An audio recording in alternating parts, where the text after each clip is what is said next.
appreciate everybody in the Shark Tank. What up, my Shark Tank? What up, fam? So here, y'all, don't forget to hit the like button. Don't forget to hit the like button. For all the viewers out there sitting back, get ready for the show. Y'all don't forget to hit that subscribe button if you haven't already subscribed. And don't forget to hit that like button. And don't forget to participate in the poll.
727, my man Jermaine Brown's in the house. What up, fam?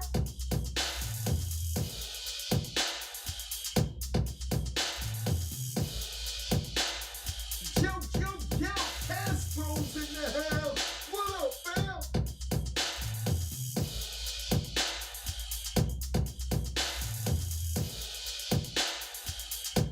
Big shout out to my man Michael Burgood's in the house. What up, fam?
Sir, Hot Mic Friday. Welcome everybody. Welcome everybody to the show. Everybody sit back, relax.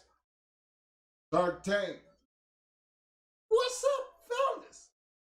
My true sharks have showed up for Hot Mic Friday. That's a blessing. You know what I'm saying? Look, fellas, I want to give a big shout out to everybody who just comes right in, kicking the door down, hitting them up, super chats and super stickers, and just showing the love. I'm noticing it's always the same people, you know. My man, Mr. Dickie Foster, been doing it for so long. I mean, it's almost like, come on, he the man. But he does that with everybody. So that's what I call, follow the lead. Even the fame but 99 cents, you know what I'm saying? Because every little bit, of everybody in a big way, just like hitting that like button, it helps the channel. Anything that you can do to help while you getting these jewels for free, try to help out. My man, Y. Kobayashi, another one, comes in kicking the door down, always. I mean, he steps in, always.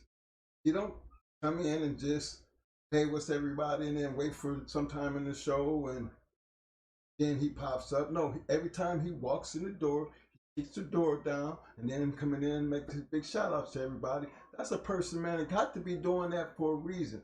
I believe he doing it from the heart. Because, he don't have to, but he does. And to me, that's more appreciation. I mean, how much, I really don't have words for it myself, except for the fact that whatever makes him do that, we're going to try to keep doing it.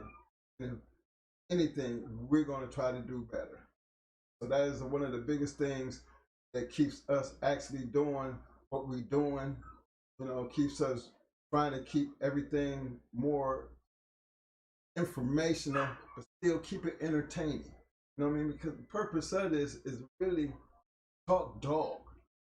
You know what I mean? When you're talking dog, this shit can go on and on and on. To me, it's almost hard to even try to figure out, how long we're going to be doing this, because there's always going to be something to talk about. Remember, we're always talking about the past, but then see a lot of times we try to talk about the now. When we speak the now, the dog still exists. Well, them bloodlines are still out there. Them great kennels, they still out there. I'm telling you, look deep into that Shark Tank. Look close to what's in the Shark Tank. You're going to find a whole lot of information in the Shark Tank. And that's for all the viewers that come by and watch these videos. Pay attention to what's going on in the Shark Tank, because a lot of information is in there. A lot of dogs of the now are in there with these breedings and these treadmill races and all other things that they do with these dogs. But the thing is, they're willing to come in here and share their information and their knowledge with you. Can't help but appreciate that. And then the good thing about it is everybody's involved. Everybody. And that's why these videos be, personally, I love the fact that we get a lot of views over and we only do 2 days. But, those are a lot of views for us. Sit back and know that 2,000 something people went down video.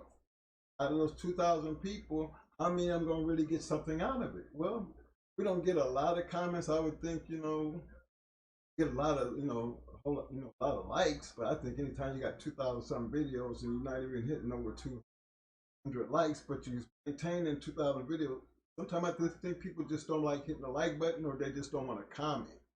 I think comments are so important because it gives you a chance to have a personal conversation and put it in the comment, and then we can always address it. And if you really want to talk, that's where you're going to find us at, because you can say, hey, twin, when I holler at you, and we're going to hit me in the DM. It's just so much that with this technology we have, you can utilize to your fullest. Because again, this ain't really costing y'all nothing. You know, we ain't write this in a book and said we're gonna sell the book.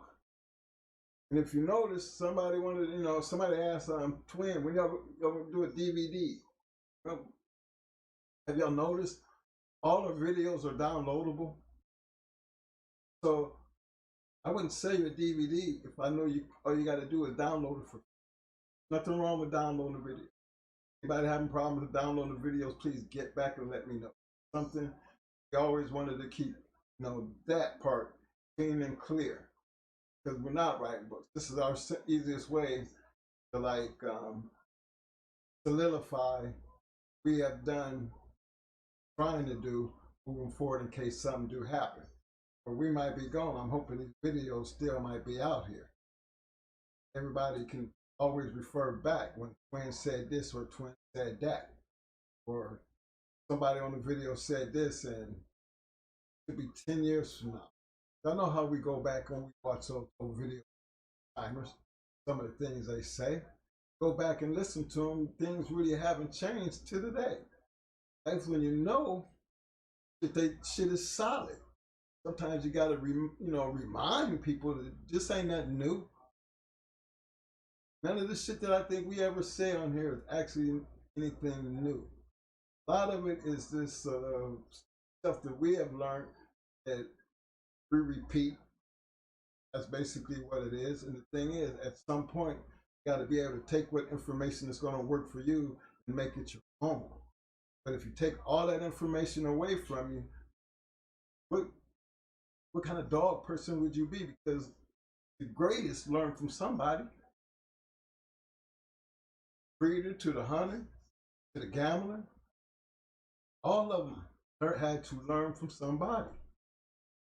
And that's what makes this thing so special to us, because we actually wanted to give something back. And then you see the Shark Tank show up and show out like they do. Notice they don't have no chum hanging around in the waters. Everybody in that blue, so everybody can say how they feel, and they gonna say what they feel. You know what I mean? And then that Shark Tank ain't just like no regular old chat room. I don't even call it a chat room.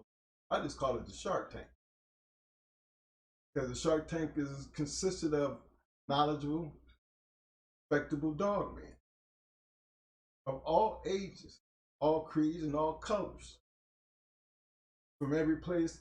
A lot of places are from around the world. You know what I'm saying? I get a lot of people out in Mexico and some of these other crazy places. Everybody just be chiming in, Twin, seeing the show, ask some questions, hit us in the email, want to get more information. So this is one of them things that where you have to take advantage of information that's being given and pay attention to what's actually being not just said on the camera, said inside that Shark Tank. But I depend on that Shark Tank just as much as I depend on my brother every time he sits in his chair. Because their opinion in this right here, it matters. Try to address a lot of it, through pin-ups and all these other things, just so people can have a better understanding of what we're trying to do in totality. You come, Go on Hard Reloaded Talk Show Podcast. I know what I'm saying. Now, y'all notice the poll. I was talking about the secret killer. We all know about that secret killer, insects. They are the secret, they the secret killers of our dogs. Don't maintain that yard proper way of maintaining insects. Now, you see a list of everything that's in the poll. I'm saying, Mo gonna go over those things, because to me, a lot of those things in the poll, all those things in the poll, they can really hurt your dog, actually. All the way down to that weak ass fly. Yeah, he do damage his damn self. So it's important to always try to maintain the animal and the environment he lives in. Hell, I don't live in a bunch of flies running around my house. I got dogs. I can't have no fleas. sure enough, I ain't gonna have no flies. So I let my dogs out and they go shit in my yard. You think I leave that shit out there in my yard? My dogs are house dogs. The only way they get out and shit, they got to go outside and shit. They ain't shitting in my house. I'm gonna be letting all that shit build up in my yard. No, I clean that shit up right as they use the shit. And then I spray my yard. Once a month. I don't have that shit and I'm not trying to get that shit. Clean up the shit. I don't have to worry about flies being in the shit. So there's a lot involved in this. I don't have that big yard no more. I don't deal with that. Even with the little shit, I still take responsibility of trying to keep them clean, being they are house dogs. I don't want that shit in my house, and I don't want them to have to live in my house with that shit. So that's one of the reasons why we're going to discuss that tonight, because, you know, I've been watching some of these people who getting like that one supposed to be animal people on, I seen a PBK that show people have 150 dogs. 150 dead dogs. Come on, man. And they be talking shit about the pit bull, but yet that shit over there was being funded, and ain't nobody paid attention that kind of shit was going on. I mean, it looked like it was a neighborhood. I mean, y'all can't tell me that didn't look like a fucking neighborhood. But yet, somebody decides to pop up all of a sudden, you know, for a welfare check on the animals. How long y'all think that shit was going on? You know that shit didn't just get like that. That shit probably been like that. But yet, we gonna have the cleanest yards. Dogs in great shape, and they still gonna find a reason to harass, aggravate us. Right there, and they know that type of shit goes on. That's the kind of shit we need to be fighting. Then, you know, you got some of them other, you know, dog people out there. They have all these kind of dogs, and they make it bad on everybody else, because it's bad enough they go in and, you know, catch you in wrong shit. Then they all of a sudden make the dog a part of that shit. And then when they show you the dogs, the damn dogs is living in filth. You know, that don't make no sense to me. You're already doing wrong. You make it even look bad on everybody else, because now you're associating us as having dogs as being something that we're not. You know, that's what gets us in such hot water, because of the actions of other people. That 150 dogs dead, that should wake their minds up to a lot of things. Because again, we are always ones they spearhead will control claimer laws. You know, they wasn't meant for anybody else. I mean, hell, we had Doberman Pinschers and Rottweiler. I never had the problems that we had until we got these damn pit bulls. Always showing a particular knock. Always want to look. See, when we kept the guard dogs around, they start answering, and you had a different outlook. Because I'm not going to put the dog away, because what do you want? This is the purpose of always keeping the guard dogs around now. Other people back. Other people out your business. Outside of the cameras, guard dogs, you know, that peace. You know, that peace is always, you know, always a good thing to keep on hand, just in case, because you never know. Then again, you know, it's one of them things that where we need to talk about it, you know, to a point to where we're not just talking, but we're going to actually have to just do something about it. Because what's going to happen today when it happens to you? You know, it happens to you, and then you reach out to the fraternity, and ain't nobody there for you. That is where I kind of, you know, feel kind of bad about the situations when people get in this shit, because I know it's not our responsibility to be looking out for them, but then, like in every situation, you stop and say, well, what was they doing? Then you hear about drugs. It's hard to get into a situation when all of it, and then they show your yard, the dog's all living in filth. You know, I can't support that. And I wouldn't ask anybody else to support that. But there's some people out here that I've been seeing getting jammed up, fellas, don't have no more than a treadmill and a breaking stick. And Lord Jesus, you think they murdered or was trying to murder the president or something. No, once the news people get it. You heard what they say you can do with a breaking stick. You know what I mean? And then the one about who burns dogs. I mean, really. Something that I'm missing that when it comes down to, okay, a breaking stick, we can break, you know, we need a breaking stick because we do have yard accidents. I mean, hell, we got guard dogs that have yard accidents. You know, they get to playing with the ball, and all of a sudden everybody get aggressive with the ball. Before you know it, you know, we got Malinois and Doberman pinchers. Is that our fault? These are animals. Shit like that happens. Shouldn't be a crime because you don't have any control over what the dog does. The best thing to do is have all the equipment you need. Get them under control.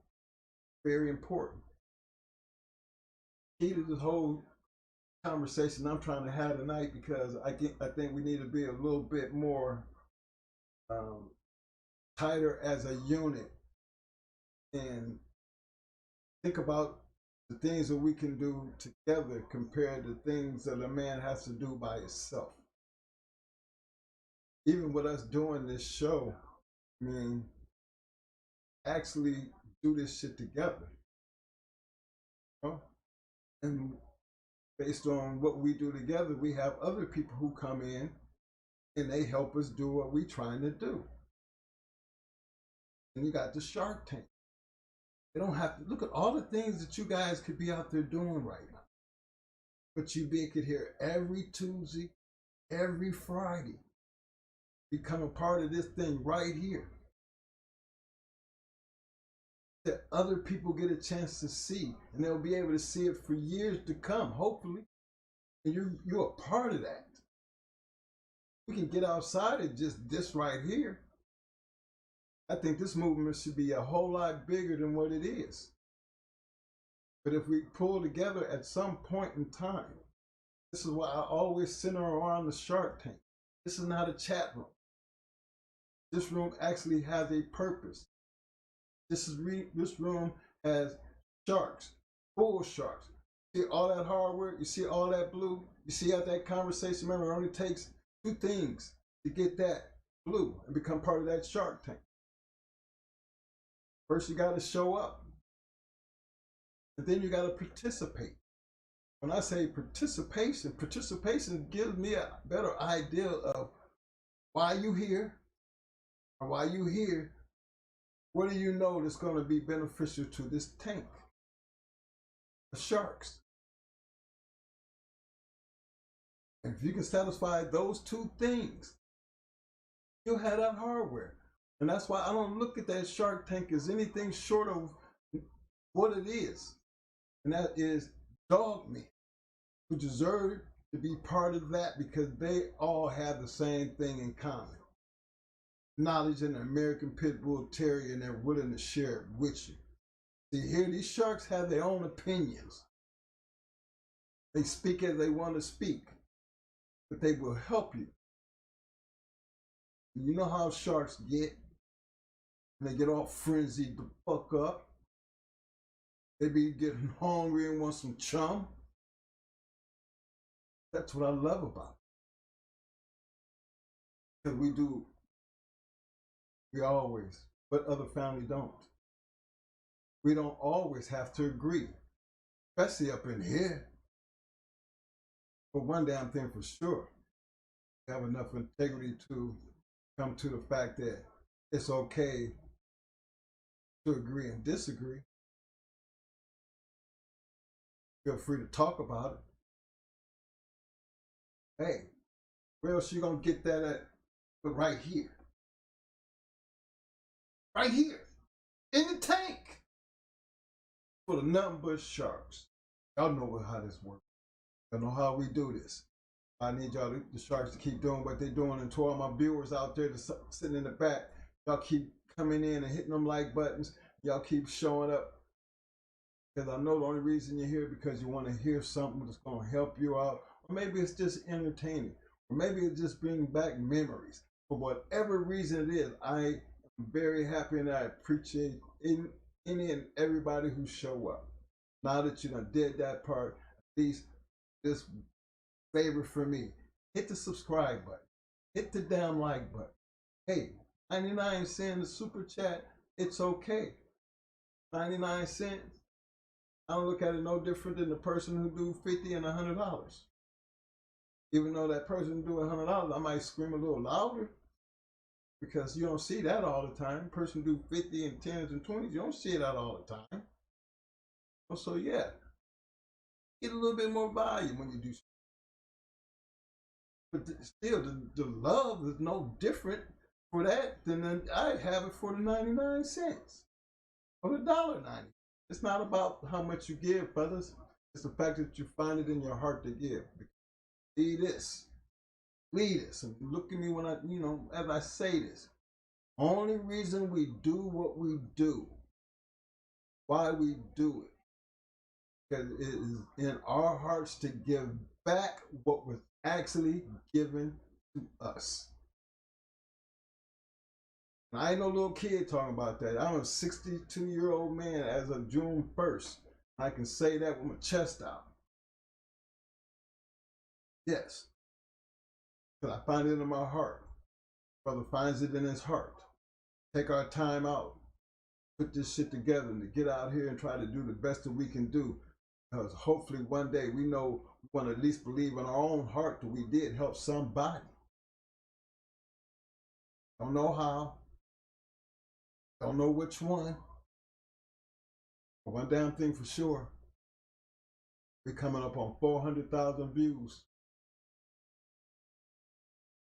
I think by the end of the year, maybe we might be over 500,000. Hey, you know, all we talking about is bulldogs. That's all we talk about, the bulldogs, And this is not bad for us, being this our first time. We just getting over, we ain't going into our second year, but we fresh into the second year. But to me, that's big. How can you not want to love that and see it grow?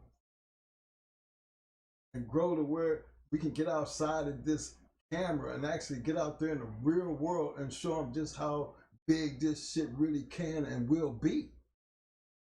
Because one damn thing for sure, we doing it for a damn good purpose. The love of an American Pit Bull Terrier. Period. Damn. Ain't asking everybody to like it. Don't have to like it. Just don't get in the way. That's all. There's a lot more things that you could be doing over here than being over here all up in our business. Over here, we talking about American Pit Bull Terriers. Period. Bottom line. We all live by the disclaimer. Any and everything for entertainment purposes. History, fictional events. Period. I didn't make this up. I didn't create it. It's always been there. So, all we ask you to do is want to be here, join in.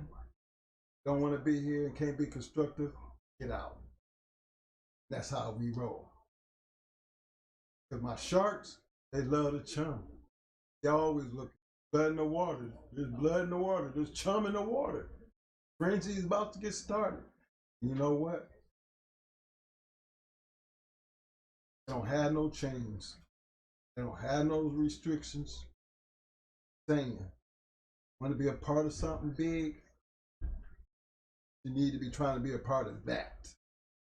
And join us every Tuesday, Friday. Be a part of something that one day it will make a difference. And I want everybody to have the opportunity to be a part of it. So join us as we make this mad movement. And it's going to be a serious movement once we get it together. So as I turn this show over to my main man, I was already in the ham. I remember what I said. You know, I always start the show off with my little. That's probably the only time I get it in. So, yeah. Oh, always give me my little run time to get my little piece in. That's my thing, man. Y'all understand where I be coming from.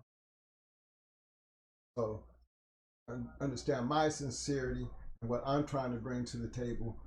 Everybody aware of why we doing what we all stay focused that and let's make this thing bigger. Appreciate y'all listening. Don't forget S2W. Scratch to win always. How we're gonna start this off in the show. If you haven't already subscribed, hit that subscribe button. If you haven't already, hit that like button. Hit that like button. If you haven't taken the poll, take time out. Just invite the poll because you can't have it's not a wrong, right or wrong answer. We just wanted to see where everybody, if people know what we think they know, and it don't matter because we're gonna talk about it anyway. You know what I'm saying? So here you go, Mo. Y'all know I am.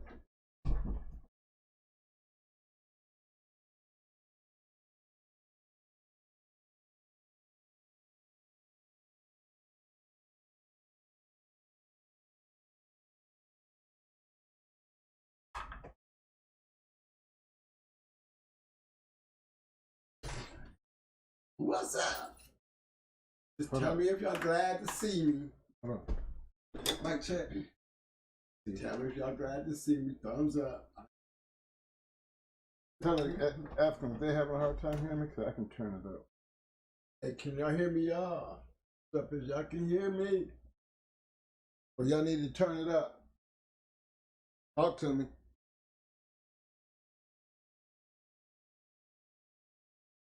Oh, I can see.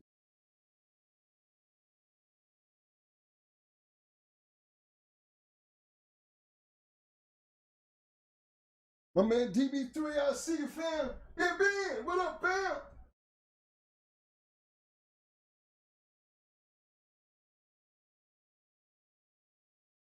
All right, fellas. Gave a little bit more volume on the mic. Can y'all hear me now? Does that sound a little bit better as y'all keep, as this picks up a little bit? The more gonna be a little bit more closer to the mic, so I just want to make sure everybody can hear it clearly. I got headphones on, so. Yeah, they can hear just fine. What's up, y'all? Coming out.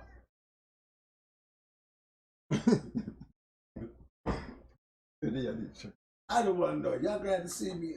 Thumbs up, y'all. Just some thumbs up. Let's get out of here. Let's get out of here. Okay. What's the poll looking like? Oh, right here. I guarantee it got to be mosquitoes. Everybody who, if you're raising these dogs, a lot of us got a couple of dogs. Staying outside, you know, it's going to be the mosquitoes. It is our most important thing that we have to get the yard sprayed down. So we shouldn't have fleas. I had a whole bunch of dogs. One of the major things that I stayed on top of was flea issue. But that's something we can control.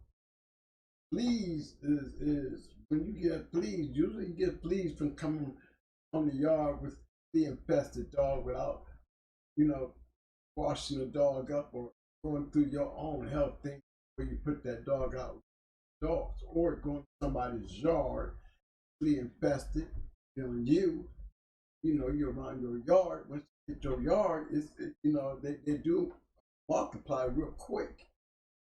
You got a problem. And it's the important thing and the aggravating thing. Only thing you can do is literally do this every month. Mosquito. Those heartworms is the biggest problem are bulldogs. A lot of great dogs can't be matched. There's guys out there that match their dogs with heartworm. I can tell you, through the Rogers loss, and I had him treated for heartworm. Oh, even after he got treated for heartworms, that he would never be an athletic dog because of the fact that he had the medicine that they gave him treat his heartworm. So strong and hard work. Even after all that, even when the two with heartworm, you know what I'm saying? See all the bad effects after the heartworms is definitely something you gotta have that ivermectin 1%. Everybody else seems to use the shit like it's a all around wormer. I never did it that way. I actually take the microscope and I actually check my dog's shit. I don't look for ivermectin to take care of my tapeworm. Ivermectin to take care of my hookworm. I look for ivermectin to protect my dog from strictly heartworm. Great heartworm preventive. I don't know about all that other one. Because I test my dogs, and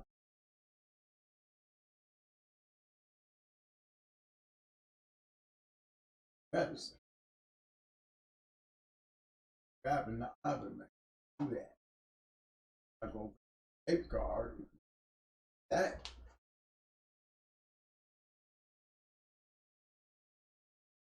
Grab me some of that fentanyl. You know what I'm saying? That Nemax. That's when they 50% stronger than Nemax. That can go a long way. Especially when you got a full of dogs. You gotta have a regimen. I always feel like you gotta have a microscope. Outside of the ivermectin, you got that part under control. Only other thing that you eye on is maintenance, checking your dog for work. Please, again, if you bring home around nasty yards, fucked up yards, I check.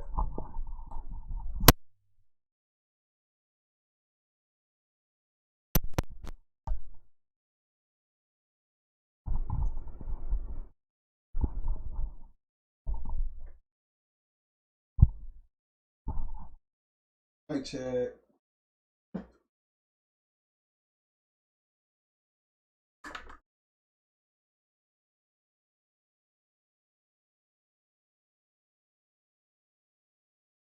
Straight.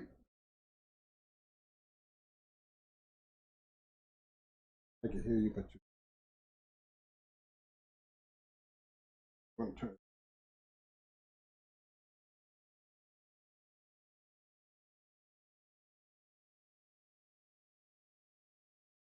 Yeah, so I would just say everybody had a remedy. I think heartworm be one thing. That's the one thing that you have to take care of every month of you. Nothing else. Everything else is still point on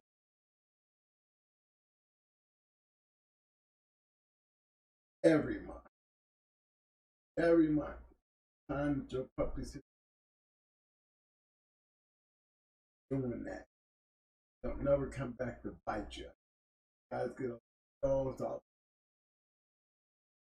But that's the most responsible thing you must do if you have outside dogs. It's not even a bad idea to give it to your inside dogs.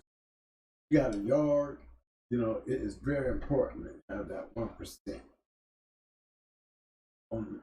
That is very important. Very important that you do that every month. You want to keep your dogs from having heartworms.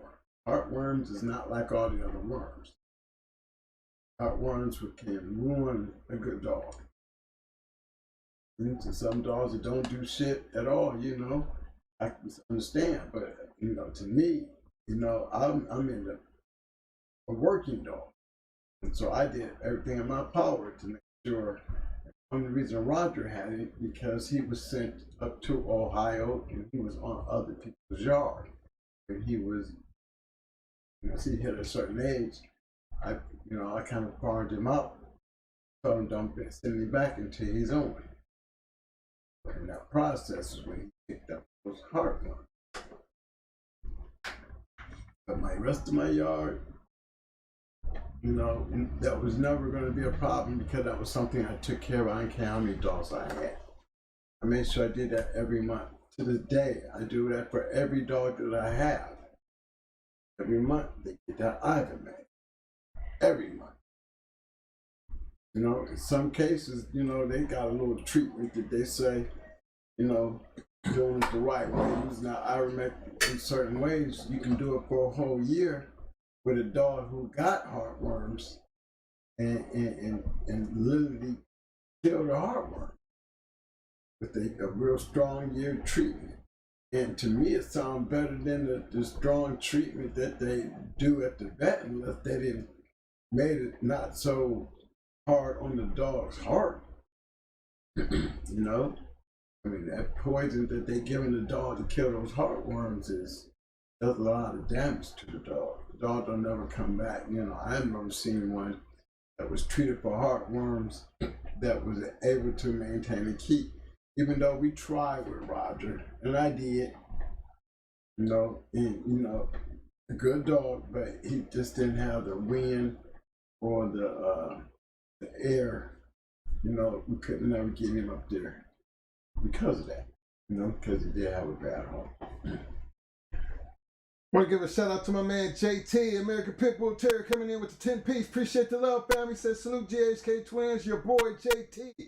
Chokeon Army, major respect, yard. Sir. Appreciate the love, man. Thank you, Papa. Yeah, but that's one of the main things you want to do, especially if you and let's go. Do we need to pick up the our stuff and go back to the back? Okay. Just to make sure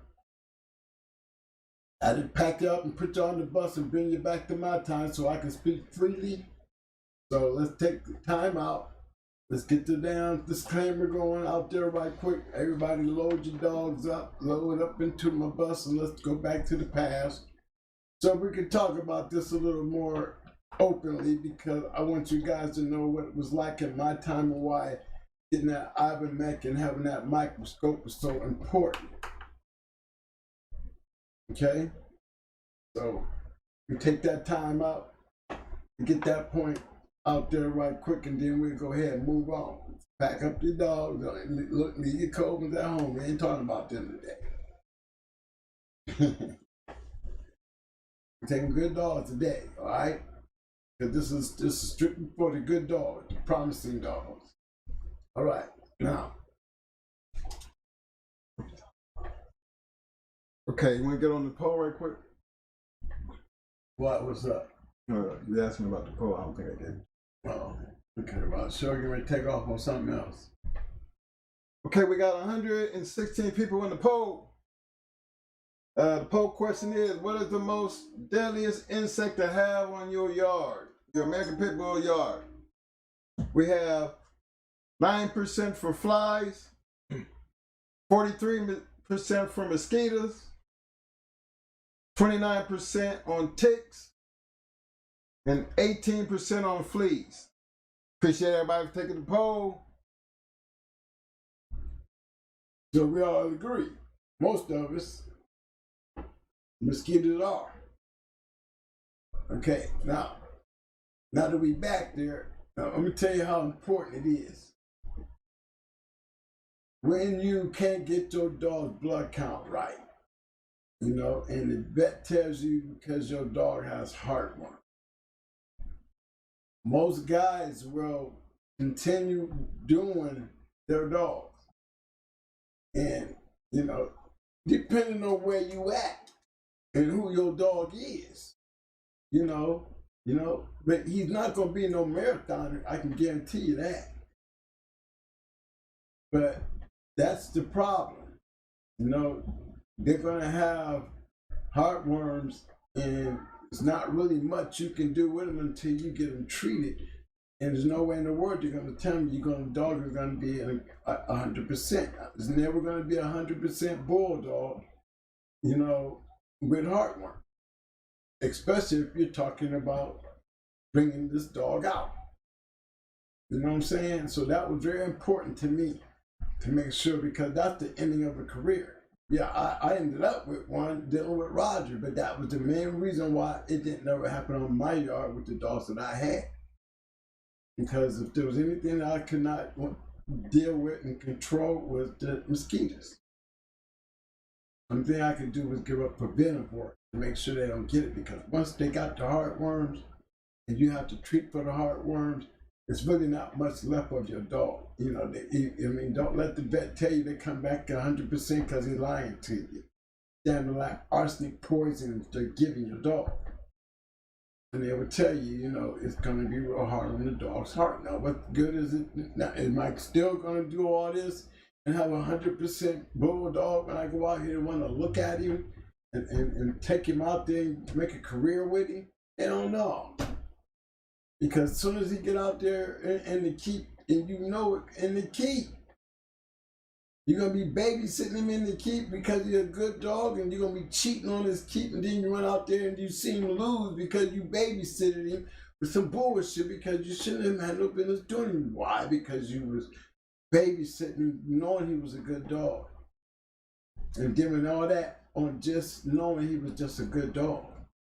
Not putting in the real work that it takes to make him a great dog. Because of that factor of the dog having heartworms, or the dog being treated for heartworm. Either way, you're not going in with 100% dog. It's a waste. Because you just took a whole lot of your odds of winning out of there. The good dog shit is fine. That can't change the fact of the dog in the heart. But to have the dog in the perfect condition, that I believe that's what a dog deserves. Because if he didn't, why would he need us? Okay, we still got to put these dogs in shape. That depends on us. A whole lot of their wins to me relates and reflect on what we do to make them better dogs than what they are actually on their own natural attribute. You know, conditioning is everything. He can't do that without me. If I'm a babysitter because he didn't have heartworms, or I'm a babysitter because he had heartworms, then that means I can't stretch him out. And if I can't stretch him out, what in the hell am I in here messing with him? Am I going to believe that, you know, his ability, something I'm not going to be concerned about? Then I must be in a soft area, and I know that.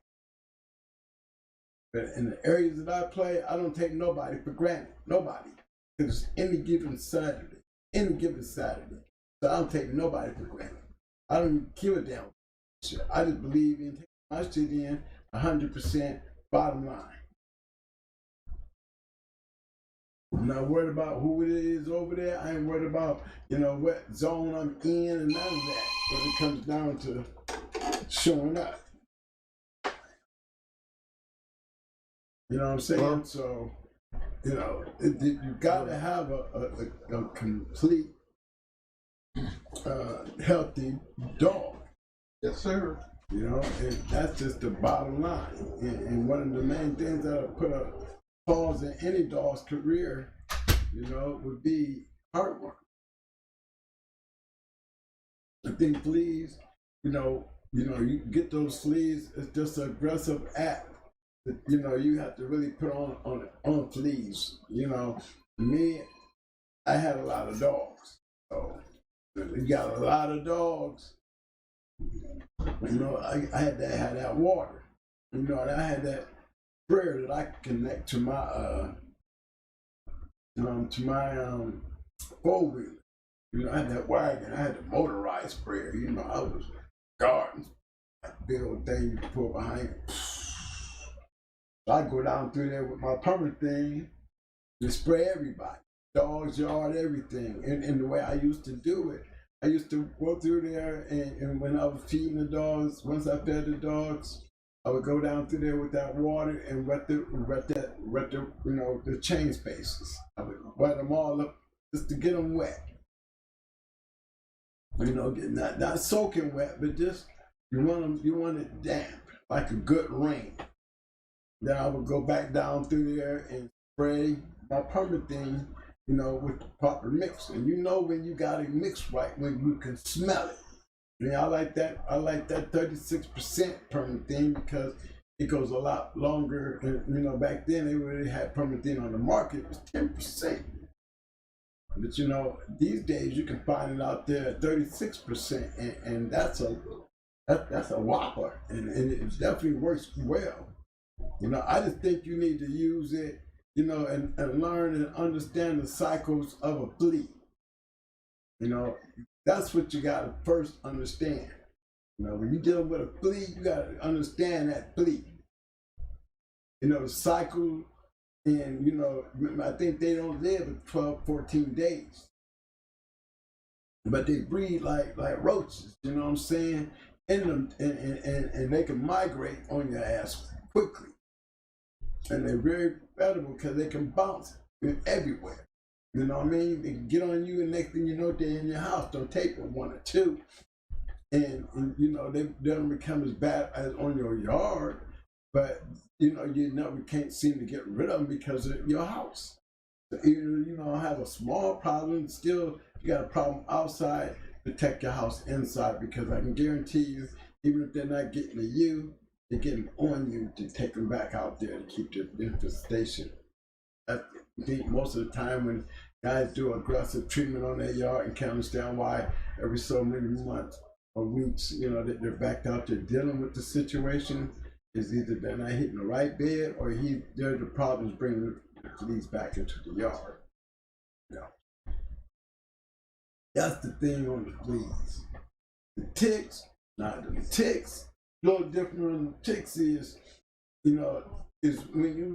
you out there in the woods. You got them yards that's out there in the woods. You got to protect yourself, especially when you got deers and everybody else run around their foxes or any kind of other animals, because they're gonna always carry these little guys. And you have to really inspect your dogs when you're out there in the woods like that. You got to inspect the dogs, because I don't know if permethine and Advantage and all that can take care of the ticks, because the ticks, they kind of settle in and clamp in there and be sucking on the dog and shit. You know what I'm saying? And the fleas, they bounce around, they move around, but them ticks, look here, they're playing in your bloodstream. So you got to really, have a tick preventer, because like I said, I don't know if Advantage and Frontline takes care of those ticks too. Well, I know permethine and knock their ass around. If you spray your yard, as you're treating for the fleas, and don't get lax on that maintenance of spraying them, especially if you have ticks. I would have to say, big 55-gallon drum of a mixture and a way to get around and spray that shit. That should be like every 6 months. That 55 gallons should take good care of your yard. Good mixture, all you got to do is hook it up into a damn, water bed hose and be able to move that big old jug thing around and or have it set in the area, but a long enough hose that you can get that pump on there to make you get some water out there to spray your yard. And if you got these big yards, those are things, if you can get water to them, then you can get a treatment to them. If you got to carry the water, then you need to, understand a little ingenuity, as long as you can treat the yard, because you don't want to deal with those things. Fleas or dogs will always have tapeworm. I don't know too many dogs that can have fleas and don't get tapeworm. Okay, tapeworms are a little aggravated. They're not like simple as the hookworms and those guys like that, because in the whips, in the round, these tapeworms a little bit, resistance to the other medicine that we would give them. So, I believe in using a proper treatment that's used specifically for tapeworm. Panicure. I use the panicure because it's used strictly for that same active ingredient we find in safeguards. Yeah, the fentanyl, the fentanyl, that stuff there. Yeah, I'm gonna use it. I know the measurements between the 10%. I don't need 20%. I need 22.2%. So I have to know you have to learn how to take that 10% and turn it into 22.2%. And you do that based on dosage per pound. Turn that into a 20% dosage. And you gotta treat your dog like that 3 days in a row. I am a firm believer in that right there. It has always worked good for me on my yard. When I did have a flea infestation and I had to hit it up, I know I had to do a whole lot of safeguard, and it went a long way. But I did it that way because I was testing dogs. Yeah, I didn't have to treat the whole yard. When you got the equipment to test the yard, you're not picking and choosing, and you're not wasting medicine. And that's the important part of this. You know what I'm saying? So you want to treat them worms aggressively with the right stuff. Now, I know some of you old timers, in old time ways, got certain things and certain ways of doing things. I take that not away from you, because if it's been working for you, then spread the love. You know what I mean? Guys that know those remedies that work for you. Like I done heard my mom and guys, they be talking about carrots and in the water and all those good things. Never tried them. I've always been a guy who just needed to be like the vet. The vet's doing this, I'm going to be doing it from my day. Want to give a shout out to my man Jason Doster in the house. Came in with a 10-piece. He said, "How you doing tonight, sir? What bloodlines did you have the most success with?" I would have to say the Going Hard bloodline was consisted of Mayday, Grand Champion Ace,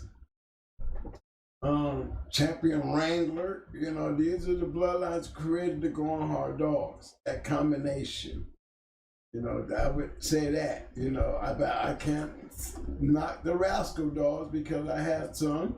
I had me some winners out of the dogs I came out of the Carolinas with. Got me some winners out of those, but the major factor in change of the game was Mayday and Stone City. That combination of those dogs coming together, with that Going Hard Red Ace stuff, which was Grand Champion Ace, which was the factor into our line. That's why I think that part right there is what made our dogs kind of different, because of that part right there. I would say, yeah, it was the Grand Champion Ace and the Mayday cross. Because it worked with Stone City. Mayday, Stone City, it worked anyway, right? But when you add that Grand Champion Ace, that back stifle hard mouth shit that Red Ace was, same shit that she put in the Brat, same shit the Brat put in the What a Day, and all the other great dogs that came through the Going Hard dogs, all those type of dogs. That's Grand Champion Ace. That crazy shit that made them crazy with that style is what made those dogs good. Hope that answered your question. You know what I'm saying, fellas?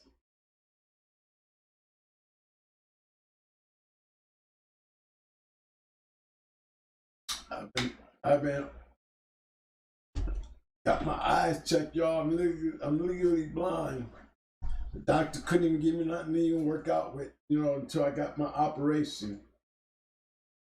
So probably by the end of the year, I'm gonna get all these things taken out my eyeball, and they're gonna put me some new glass up in here. I don't know what kind of new lens, you know what they're talking about. They take all the other shit out and they put you some nice clear shit in there. Yeah, I'm gonna get one of those. Might take the end of the year, and I might be totally walking around here like Stevie and shit.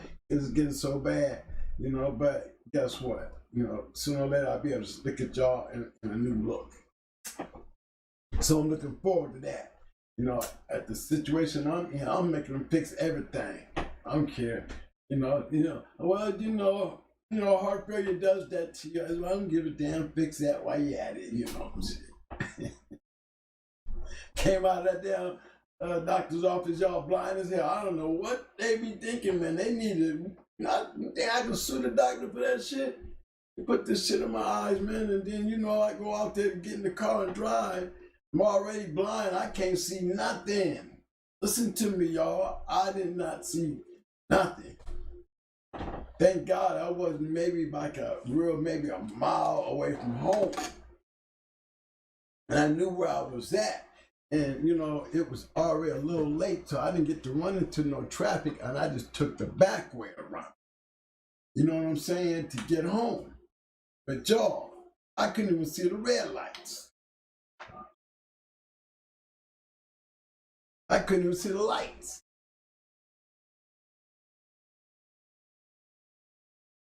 Why you plugging that up now? Oh. I couldn't even see the lights, so it was like a very interesting ride home. You know what I mean? And it really was. So I am so glad that I made it. And was so worried about not making it because I couldn't see it, and it was raining too. So it was like a real trip. But I was already in a good mood because, I don't mind waiting until the end of the year, as long as it get done.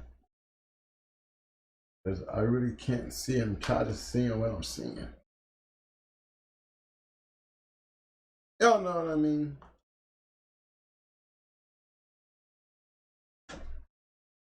What was the other one that we didn't talk about, y'all? Let me see, which one did we talk about? I gotta, I ain't got, I am that firm believer in, y'all know the video, go back there and see the video. I did some pretty good videos on helping y'all learn how to take care of your yard. It's almost self-made back there. If you go back there and you find them videos, that should be a whole lot of help, and a lot of questions being asked for some new guys out there that's trying to raise these dogs, I'd be more and more on, getting into the in-depth stuff, like coming in and blowing y'all up, putting y'all on the bus, going back here in the past, and show you how I used to stitch and take care of my dogs, and why I was so strong on taking care of them, so they didn't have, them unnecessary markings and battle wounds on them from lack of care. If I can tear them up, I can put them back together, and I meant that. You can look at Mama, you can look at Brad, you can look at Roger, you can look at all those dogs, and you will never see how those dogs was banged up, because I was so anal in taking care of my dogs. This bottom line, just taking care of my shit. You know what I'm saying? I mean, I would go in there, I would scrub that shit down with some of that Banadine's, scrub. I wanted the soapy Banadine shit. So I can wet that dog down and scrub all that shit. I don't want to see no bleeding. I want to see pink meat. That's how I'm scrubbing and cleaning my shit up. You know what I'm saying? Get down into that pink meat, and cleaning it up, and I'm dealing with any kind of bleeders and anything else that I'm dealing with. You gotta be, look, you tear your shit up, you don't do it if you can't stand it. You gotta get in there and just clean your shit up. I mean, and again, we're talking about in my time, so I'm gonna tell you about my time and how I cared for them. I was anal about that. You know, and I spent just the same kind of time I used to tear them up. I spent the same time cleaning them up. Same type of attention he deserves. That's how warriors are. Because when you do that, you make it easy for the next day. Because if you don't, you're gonna have that mark that's gonna, every time something touches, it's gonna split open. It's gonna keep getting worse and worse and worse and worse. You just made a simple problem a big problem, and it comes back to haunt your ass. You know, don't take care of them properly. There's gonna be old wounds you was getting in schooling that's gonna affect you when on one of them big moments, and you end up paying for something, and you had a good dog, but through lack of care and not caring about, you know, really putting forth that effort to address those kind of wounds, you know, they'll heal it up, you know, they'll blood out. Okay, guess what? I've seen many of those things happen. You had them big ass gapers across that area, right in that area there, or across that area there. It wasn't taken care of properly. One little hit and the whole thing hanging off. Worse than it was the first time. And the reason why is because it wasn't properly maintained and cleaned and taken care of. It didn't never really heal on the inside. It only healed on the outside. So, take care of your shit. I got videos back there. Y'all can go back there and check out, you know, how important it is to take care of your shit. You got to take care of your shit. You know? And for dogs that has markings on them, I always say it, you know, I never had a scarred up dog on my yard. I said a scarred up dog. Okay? And what that means is, I didn't say they didn't have scars. I said they weren't scarred up. You know, because when you have a bunch of dogs, I mean, one damn thing for sure. If you listen to politics, you will never get it right. But if you understand, you know, that you have to really keep the common sense in front of you. If you don't have no business having any scarred up dogs on the yard, that means just what it means. You don't want scarred up dogs on your yard. That means no fresh scarred dogs need to be on the yard. You put everybody else at risk. That's number one. And number two, you better have 2 scarred up dogs on the yard and a broken chain if you're gonna have them out there on the yard, because things happen. And when you have a yard, some dogs that, you know, it's gonna happen. You should not have to lose your yard on an accident, a yard accident.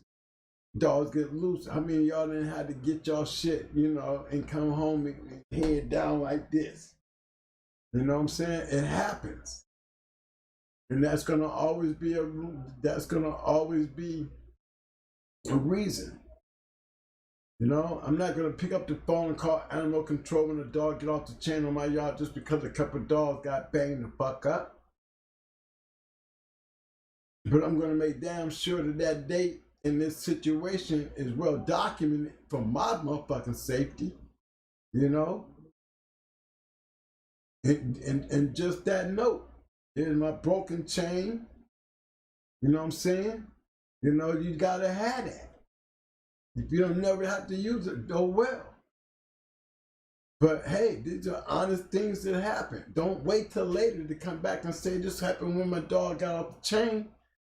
No, you put that shit on there right off the bat. Every time you got an incident when it comes to your dog, and the dog is running loose, or a dog that's made contact with another dog, you take your little video and your little picture, you know, of your situation, mark that date, because you ain't got to call nobody. But you don't want to wait till later and that be able to prove something that you kept a good record of, just in case they try their shit. That's why you have to take that, you know, you have to take that move and move forward with it, because it can always be used on another day. I mean, all I need is a couple banged up and some chains there. That broken chain right there, broken collar, broken snap, whatever it is. I got a picture of it. Shit happens. Not necessarily I got to go showing up all my dogs. I can just sit there and pan and look, all these dogs, and I got one running around out here. It's a rough fucking night. That's enough. Shit happened. I wasn't even fucking there. That's how you got to working. But in the end, you're gonna always need that every time it happens. Every time you find your dog off the chain or out the box, take a picture of the shit. If it's a broken chain, take a picture of it. If it's a broken snap, take a picture of it. Keep that shit. So when you have to explain something later, here's the proof. That was the reason why I kept this shit. That's a good thing to know. Other than that, there's not supposed to be no scarred up dogs on the yard anyway. Because if you're taking care of them properly, they won't be scarred up. Number one. Number two, they should never walk on a freshly scarred up dog and you don't have some proof that that dog got off the chain. Because first of all, that freshly scarred up dog ain't got no business on the yard anyway. I just told you that. I don't care if dogs get off the chain, go lock their ass up and put them back together. But they should not be on the yard. It's just hard for people, strange people, and the law-abiding people, you know, the po-pos in them, to come on the yard and see a scarred up, freshly scarred up fucking dog. And knowing some damn well that it's just gonna make shit bad.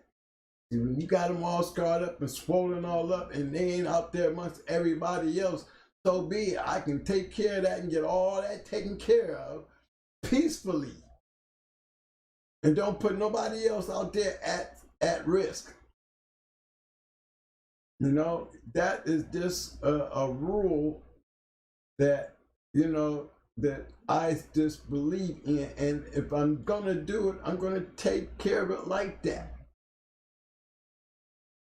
If I ain't got the space or I ain't got the accommodations to do that, then I ain't got no business doing it to. That's the bottom line. You need to pass him on to somebody that can do it for you, that can take care of him when they do.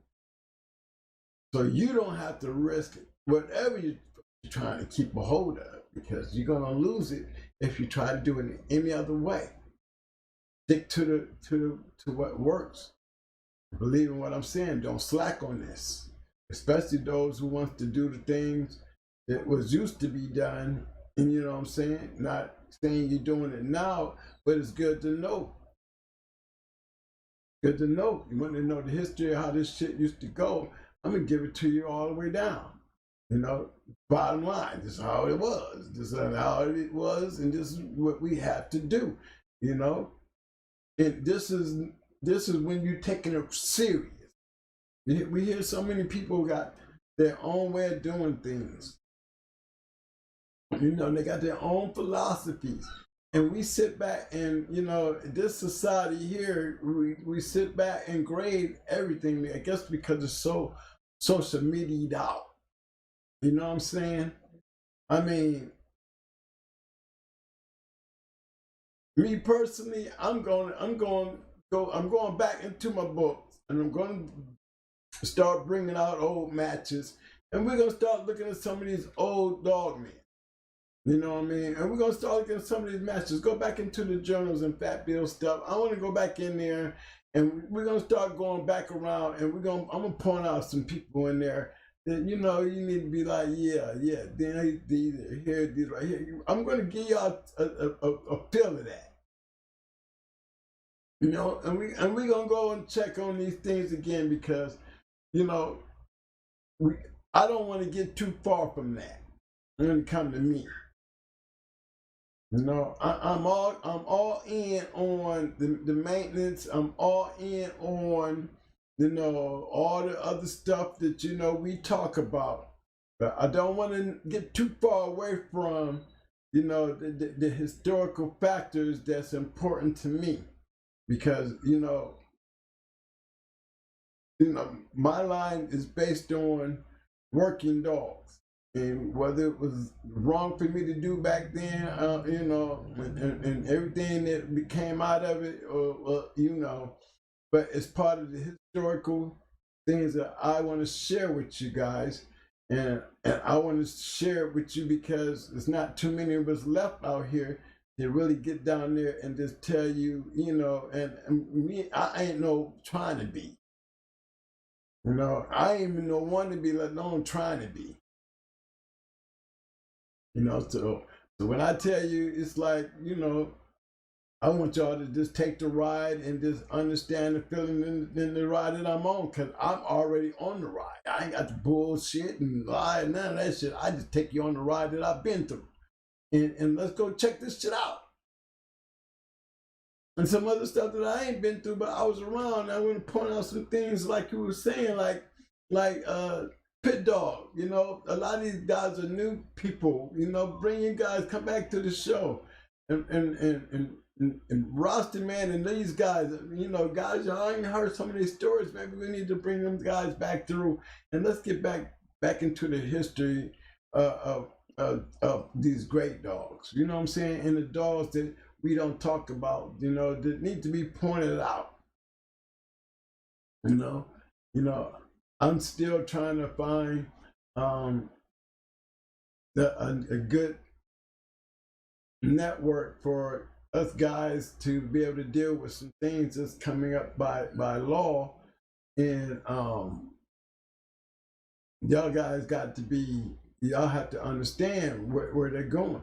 Now they have systematically, really attacked the blood. Now they're going for the care. You can't get no penicillin. So now you got everything going through the vet. So yeah, that's a flag right there. But you see, the problem is if we don't have a strong unity in our, this is one of those kind of things where it's always better to be in the basement and not upstairs. Because if I had somebody that could help us get antibiotics, do you think I would be on Facebook spreading the news? First number one rule. Don't do it, y'all, before it even gets started. The rule just came out. I need y'all to understand that. Pass the damn word. If you're going to be out there and we're going to be able to make connections as a fraternity to help each other out for these medications that a lot of us can't get, or are able to get, who don't have vets, they ain't ready to throw you under the bus for the littlest thing, and we can help each other. We don't do it on Facebook. We don't do it on these podcasts. We don't do it nowhere out here. Because I can't help nobody out here. I'm not going to tell nobody where to go and get up with this person to go get some antibiotics if you need it. None of that. It's not going to happen out here. And I advise everybody else to spread the word. Don't go fucking it up for somebody who's trying to help. Keep it off the net. Okay, if you can't find a vet that's gonna look after your better interests and understand how you are about your yard. Me, I had one, and even in the end, when he tried to act like he was gonna cross me, he had to straighten that up, because I mean, come on. No, you don't let them people fool you. You still better believe in who I am. So he never jumped off my wagon, but he acted like he was trying to save himself for something that. You spent enough time on my yard. I paid you to come on my yard. So don't get all funny and fucked up around here because you stand in front of these people. You know what I'm saying? Keep it real. You're going to try to hang me out to dry, I dare you. And he didn't. But he was a good guy. But not saying that, that was a lesson for me, even when it comes to him. Because even with all the business that I gave him, he tried me. And just by him trying me, he knew how to jump off that other team and get back on my team real quick. And he did just that because it was I have you looking like a fool. You came to my yard. How many records you got on my dog? All of them. Everything that happens on my yard. I don't have nothing to hide. I'll bring him a scarred up dog real quick and let him know I had a chain accident. You know what I'm saying? I had enough of those thieves hitting my yard, cutting dogs loose and all that. You know, I wasn't hiding that shit. So, you know, when it really hit the fan and, you know, you want to play the politics, I was one for getting in there scratching. You know, I'm constantly a pit in any manner you want to bring it. That's why I'm so dedicated to that shit. And all manners of life, everything I do. You know, even sick, I'm still scratching. Damn, trying to stay in shape, get myself into a kick. I'm sick of feeling sick. So I'm on some new shit here. That's why I want to get back to what I'm really on this damn show for. Take y'all back to maybe y'all start breathing some of this bulldog air that I was breathing. Y'all know what I'm talking about. So you got to step into my little world and let's talk about this shit. You know, I ain't trying to change nothing y'all trying to do. But it's up to y'all to do what you do. But I'm going to share enough with me and what I did that, you know, I ain't trying to be better than everybody. I ain't trying to be better than nobody. But take it from me, you can't be me if you ain't done what I done. You might sound like it, you might talk like it, but did you do what I've done? Then you shouldn't have no problem by sitting back enjoying what I've done. You know, and be glad to jump in and show the world what you've done. I welcome that to anybody out there. Don't try to hate on nothing going hard did and going hard dogs done and anything like that, because I'm going to speak on that shit. Now, if you got something to say, you know, just make damn sure that you can stand there in the same room with me to say that you got something to say. I don't like nobody who ain't done shit to say something. You know, I'm not one of them. So if you ain't done shit, you know, keep your personal shit, which you everybody have a right to speak on, but don't get mad when we throw you on that fucking frying pan, because I am one of them. Before we even get into that conversation with these damn stupid ass questions or things that you call logical questioning, I'm going to ask you, why would I want to answer you? Who are you? That's how you stop all this dumb shit, guys. When you want to start talking about this guy and that guy, or somebody's always talking about somebody, just make sure there's not a nobody that's talking about somebody, okay? We got too much of that shit going on around here, and it's like curse shit to me. You know, it makes the game corny, especially the game out here. You know, I don't come out here on this show to be on some corny ass shit. You know, when I start feeling like I'm corny, I'm going back to dogfight shit, okay? I'll straight tell you right off the bat, I don't like the corny shit. You know, I don't give up my time to come out here and be on some corny shit. And I go to the different shows to watch, but I will turn you off if you start being corny. Keep it real. And corny shit is, man, what is this shit about? Are we? I am not on the same track as everybody else. I'm not trying to be, but I'm definitely being me. You know what I mean? That's what I want to do out here. I ain't gonna stop changing that. And I can't probably produce a goddamn thing, but I can get out here, I can talk some damn dogs, and I can talk about a whole bunch of great dog men that you ain't gonna find in no Bill Stratton book. I mean, I hear people talking about the journal, you know, being, you know, a Jack Kelly thing. It probably was a Jack Kelly thing, but maybe I need to bring the journal in here and show y'all. There's a whole lot of us great ones in that damn journal that it wasn't a Jack Kelly thing. You know, you might as well say it was a goddamn Latino thing when your peoples over there got a hold of it, and after 2003 and 4, and made a mockery of it.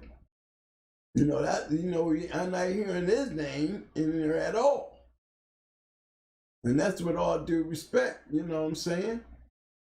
So I like to remind those who, you know, again, you're dealing with a real dog man who knows the game and lived the game. So, you know, there's no room to even try the back and forth shit with me because you would lose. And I welcome anybody who wants to challenge that and try me on that. You know, because what I speak is real, what I speak is the truth. And there's enough real dog men around here that will gather up and make that very point clear.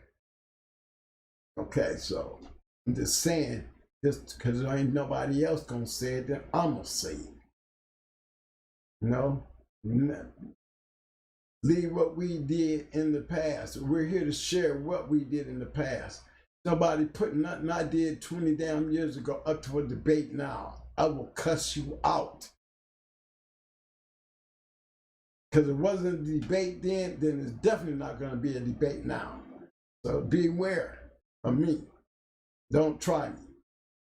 Because leave me in the past where I belong. Because you had a chance to be back there in the past with me. If you didn't know about me because you wasn't up there on that level that I was. So don't be mad. Don't take it personal. But don't fuck with me 20 years later because I'm just as deadly and just as bad as I was back then. And you never know. Don't play on the internet when you're playing with me. I'm not an internet man.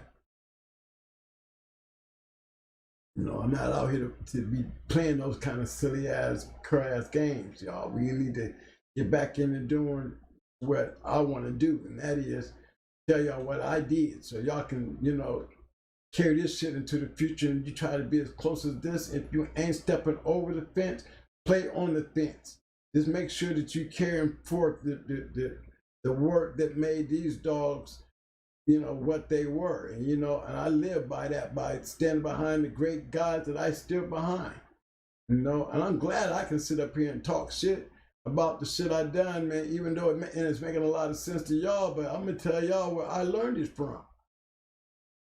You don't hear me sucking all the, like I'm some big top guy because I know all this shit, man. I'm telling y'all, I copied breeding, I copied this off of all these great other kennels. You don't hear me shying away from that shit. You don't hear me sucking up shit, but I can tell you about the damn dogs that I fed. I can tell you about the shit that I learned by doing what everybody else was doing and why I'm sitting in the same position as they was now. So all I'm doing is telling y'all. And for so many of y'all who really don't know who these great people are, because they're not in a Bill Stratton book or Velvet and Steel book, you know, we still talking about Floyd Boudreaux, David Tanner, all these old dudes. These dudes, they make them damn dogs famous. Guys like us made them famous. That's the point I'm trying to make. This red boy Jeep rascal shit. What we talking about when we say those dogs? We got so many dogs that got that shit in them. Let's change the names. Let's give me a Jeep red boy rascal dog a new name. What line is he? Like I do my going hard shit. Y'all call it Mayday and I call it going hard. Why? Because I produced that shit. I took a little bit of everybody else's shit and put it with that shit and called it my shit. And I went out there and worked that shit. Anybody want to stand on them stairs with me and argue that point? Come on. Because you can read, can't you? Because I ain't got to say much. But you can read. As long as you can read, I ain't got to say shit. Can I do that to you? That would be what we'll be on. If we can be on the same path and the same trail and we get the same results, then you can stand before me and have this conversation. But if you can't, don't stand before me. Leave me alone and enjoy what I'm giving you. That's all. So listen here, y'all. We need to get back up on some bulldogs. You know what I'm saying? I was checking out old Bill's show, you know, and he made a comment, and because I'm always talking about Fat Bill and how I admire Fat Bill, even though, you know, I don't see him no more. I still like the man, you know, and I still watch his show. But he was, you know, I heard him when he said, you know, he did go out there. He was one of them hunters. He didn't give it down. He did go after people that, you know, that they thought that they had some badass shit. And he's right, he did. He did. You know, and not saying that he, you know, just because he lost, he didn't have the right shit. Because, you know, the people he was going after, sooner or later, you're going to run into the right shit. And you know, he didn't care. He took his greatest and his best and tried to, and he went out there with his best. And when he spoke on that, you know, just the same, he found out and he ran into some great dogs. He can sit there and say, yeah, I lost to that dog. And he can sit there and say, I lost to that dog. And every one of these dogs I can talk about that he lost to were great dogs. His dogs was great when he ran into these great dogs. That's what made their dogs great, because they beat his great shit. So I don't think he should be down the notch. I think he should be up the notch, because guess what? I always felt like this about him. He did not care. And that's that kind of dog, man, that runs with the name Hunter. That's what I am. That's probably why I admire him so damn much when it comes to the dog. He was a hunter. Talk that shit, and I'm keeping it real with you. You know what I'm saying? You know, he might have had his ways and shit. Might have been Fat Bill, but and Fat Bill the dog, man, and the man that I seen that made that American Pitbull Game Dog Times the book it was, because he was really a hunter. So a lot of shit that he did, you know, I can say he did, was always on a hunter's note. You know, he's not that hunter no more. He talked good, but he's not a hunter. He's not the hunter of yesterday. So I can talk about the hunter of yesterday, that Fat Bill. You know, I don't know about this one here. I'm talking about the old Fat Bill. The one that he really did hunt. He is really a hunter. And you'll see his bloodlines on a lot of great dogs. And I mean, that's where they will be when you're a hunter. There ain't no, you know, what we call, you know, a hit and win, and you down a one hit wonder. You get one dog and you got a one hit wonder. You know what I'm saying? No, I've seen these guys in their attitudes and their ways become part of history. You know, I'm going to share a lot of that. I'm going to show y'all some great dogs, man, just by picking up the book and let's look at some of these old advertisements. You know, we just need to get in there and open up one of these books and look at the advertisement. And then let's go to page and let's see if we can find any of these dogs. Any of these dogs. You got books and books and books of all these journals, you know, and it wasn't a Jack Kelly journal. I mean, what you want? We had something that was better than having nothing like y'all got now. And all this other fake ass shit going around. You need something. You know, we do have a historical book of records going on, but you won't hear it be advertised or talked about or getting anybody to do anything about that shit, because if you're in the right place, you'll know about it, you'll find it. So that's all I can say about it. You know, because it's not a bad place. It's just, this is not the place. So at least we got something, you know. You got certified champions, you know, and, hey, where's that at? Everybody got a certified champion around here. You know why? Because there's nobody sanctioning that shit. You're a champion, I can't take that away from you. You can call your own shit a champion, but what sanctioning body covers that? You know, how you gonna talk about the registered merit list and try to add to that and ain't nobody sanctioned shit? Even putting your name nowhere near that shit over there. You can't touch it, because all those names over there were all, whether they fake or not, guess what? They still were sanctioned by a body. The Sporting Dog Journal Register of Merit List. Don't you ever forget it. Sanctioned body. Sanctioned body. When the journal fell apart, we lost that. So we can't bother history. History is already stamped. I think Schoolboy gave me the last list of, you know, what was on that list. I really appreciate that, because I'm going to hold on to that list, because that was like a 2010 list. And I know for sure the journal was dead by 2007. So everything that went on after that, you know, it's a joke. You know, and that's on some real shit though. You know, but I can honestly say, you know, at least you had something. You know, can't go putting, you know, something that was, you know, a real major factor in the game back then because y'all don't have it now. Y'all the ones pitiful because y'all don't have shit now, and it is pitiful. You know, how many of you guys really out there are fake? You know, that's the thing. You know, you can't stop the train. There's always a train going back to Georgia. So, hey, some of this shit is just not out here for the internet. And a lot of you people is out here studying, trying to make this part of the internet. You know, y'all come out here and try to be, you know, what? What do you want to be out here with these dogs? I mean, really? You know, because the ones who want to be a real dog man like me, they wouldn't be on this show talking about shit. They be out there doing that shit. They be out there working the dog. They be out there doing that shit. Probably got their ear, probably watching the damn show, enjoying me talk about the shit. You know what I'm saying? But they doing their thing. You know, those guys that you know, if you don't have something, they're gonna get lost in the history.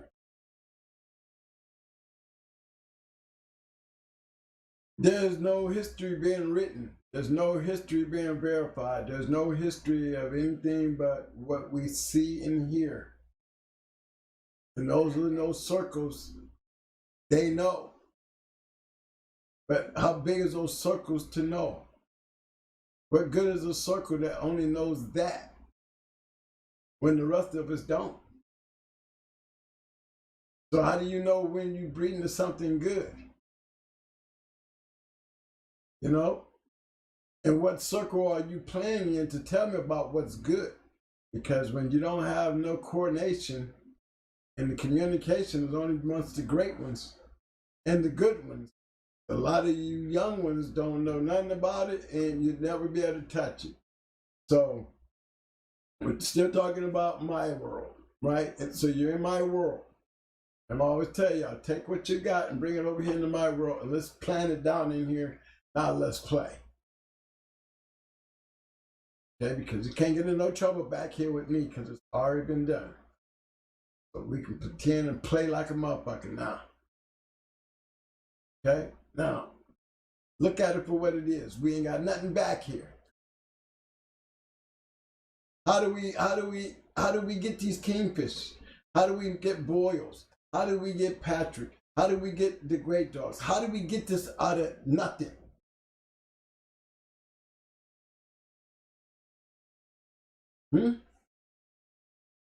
That's what I ask. You know, where do we get our information?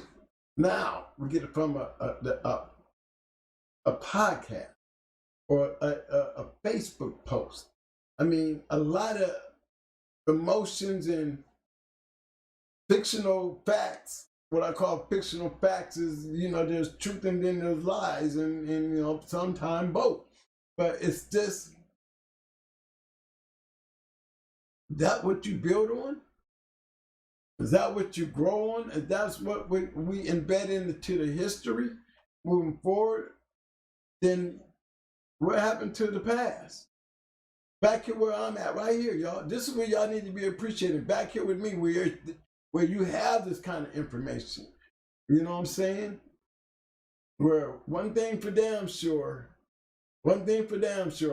if I hadn't never been in those journals, you wouldn't have never knew shit about me. I could be one of you flyby guys, just like y'all, coming out here talking like I know what the fuck I'm talking about, which I seem like I do, and be running around here patronizing just like y'all. Don't be for the fact that you pick up one of them damn things and see me running around, and you see who the people I talk about, and you pick up a journal, and you see them running around, and there's no doubt in your damn mind who the person is that's telling you all this shit right here. That's because you have something to rely on. Now, you know how to read. I don't have to say shit. See, that's how my argument starts and finishes. You know what I mean? Because you know how to read, I know how to read. So give me something to read so I can give you something to read. We can enjoy ourselves reading each other's shit. You know what I'm saying? I'm talking about my shit if I can't read nothing about your shit. Period. This shit is done and over with and old. You know what I'm saying? And you don't even fit in the pattern to even have that conversation, then you need to leave it alone. Because me, I'm going to go off about it because you can't change what's in the past. And if you're stepping back here in the past, you know, and you found the future, then you better get back up there in the future where there's nothing there. Nothing. At least we got something here to prove my point. You don't have nothing there. So be careful. So we on now, y'all. We on that. Back here, understanding that. Understanding that. I mean, it's so important to have these dogs. Y'all breeding them. You got them really looking good. Y'all really trying to, you know, do your doctrine on this paper shit. You know, as far as the blood, you really have these, you don't need papers here. Y'all don't have no type of verifications. Y'all don't have nothing. I mean, it's been accepted because there's nothing there. You know, those who don't have it gonna talk down on those who do have it. You know what I'm saying? That those who don't have it want to be just as worth those who do have it. So they're gonna do everything they can to down those who do have it. So you gotta look at it for what it is, like somebody using roids and somebody who don't. Guarantee the person who don't will tell you all day, I can be the person with roids, because you don't know how to use the roids if you could.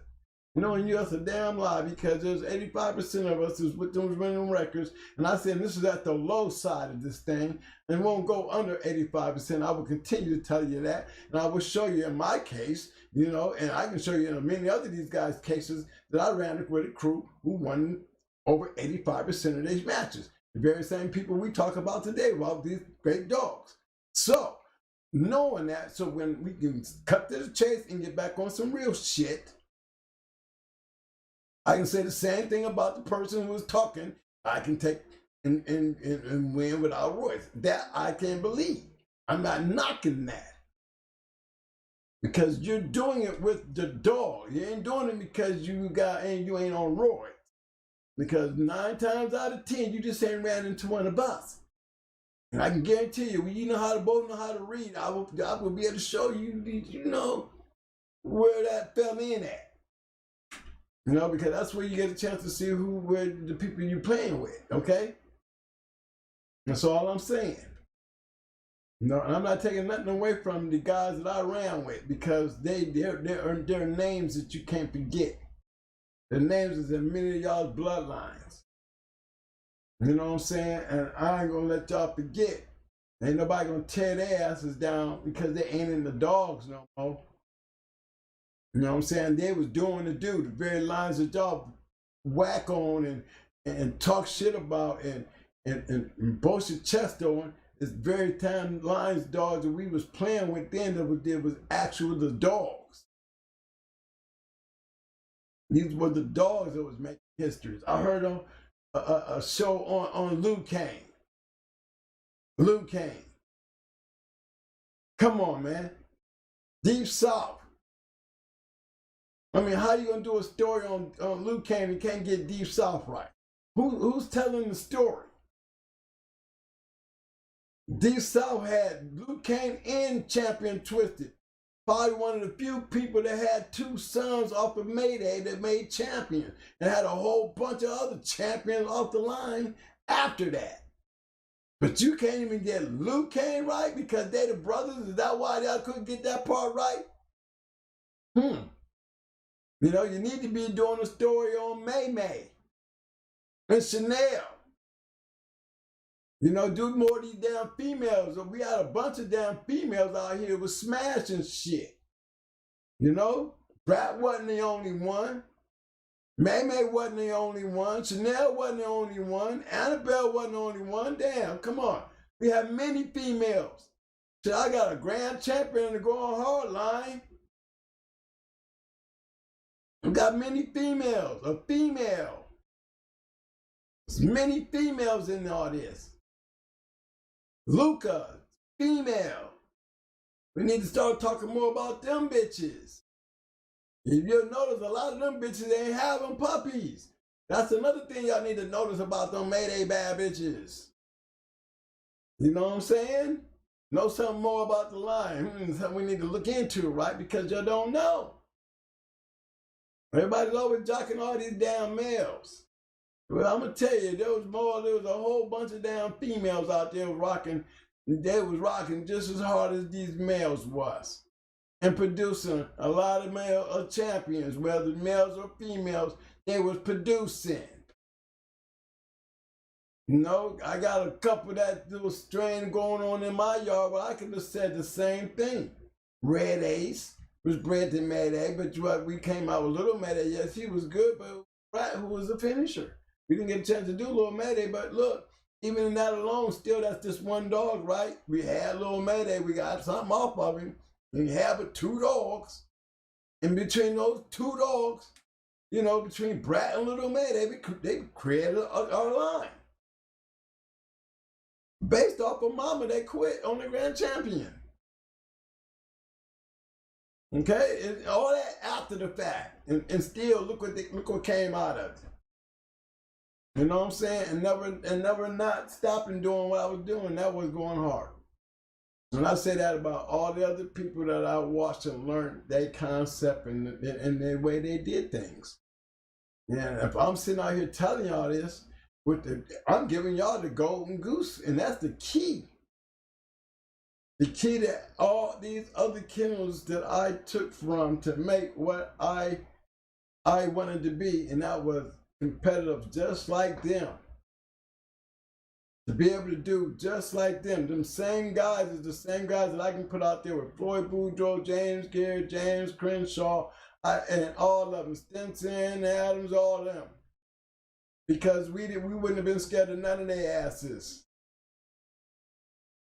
You know, Zubo and all them was running around in our time, damn it, they could have got some. It was just like that, you know? It was just like that. We bought that kind of shit together. That's why Gambler and Wacko and Kunta and all these other dogs, me and my damn self running over that to Tommy Boy to Puerto Rico. You know what I'm saying? And Satan and Kenny Allen and Rasta Man. You know what I mean? These is real dog men. These guys is, some of them dead. But these guys right here, we didn't give a damn if we would have been going into anybody out there. These guys are, but these are the ones we don't talk about.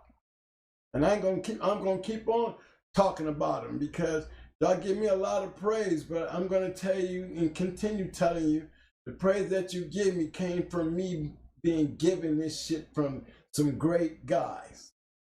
And you'll see that I've been everywhere to have a bunch of these great guys. You know what I'm saying? And that's why I mean, and I guess, you know, in my destiny, in my final years here, and I'm sitting down doing this, I'm going to keep on reminding y'all why I sit here and do this. Because I don't want y'all guys to move forward and forget about these great guys. I mean, if I'm worth listening to, then I'm going to tell you why. Y'all like what I'm saying because I got this from all these other guys. I was just like y'all at one point, you know, lucky coming in right off the bat. Some of y'all can come in lucky like I was, not knowing who some of these great people was. I came right off the bat, boom, boom, boom. I can pick out 3 people. The first 3 people I met in the dog game, I can show you one on right off the bat in Tornado's papers. 2 and 3, all I got to do is say Wood Snooney and Molly B. The first 3 people that I meet in the dog game. So I'm coming in batting 1,000. It was already must have been like, twin, you was blessed to do this, like you was blessed to train those damn dogs, because you're just a dog man. And I'm accepting that at 62 years old, because I'm still a dog man. And I'm just telling you what I picked up in that, man. Maybe it was my destiny. Maybe it was meant for me to come back, and I hope like hell, you know, the book that's being put together, man, will show you guys, you know, that what I did was just so in touch with what they did. And if I don't add them to what they put into me, it's going to get lost. I mean, I want to grab everybody. I'm going to make damn sure Jigger in my shit. I'm going to make sure Wally going to be in my shit. I'm going to make sure that we don't lose Nate or Joe Abraham. I'm going to make sure we don't lose Mike, Mr. T or McNasty. I'm going to make sure we don't lose them brothers like Armin, Champion Justice, and them, Sean B. We don't see none of these great dog men. These dudes was hunters. We wouldn't have none of these great matches, man, if it don't be for these guys. We don't see these guys nowhere. You can't pick up no big.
All right, check one.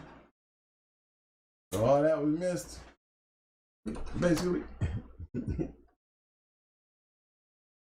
back.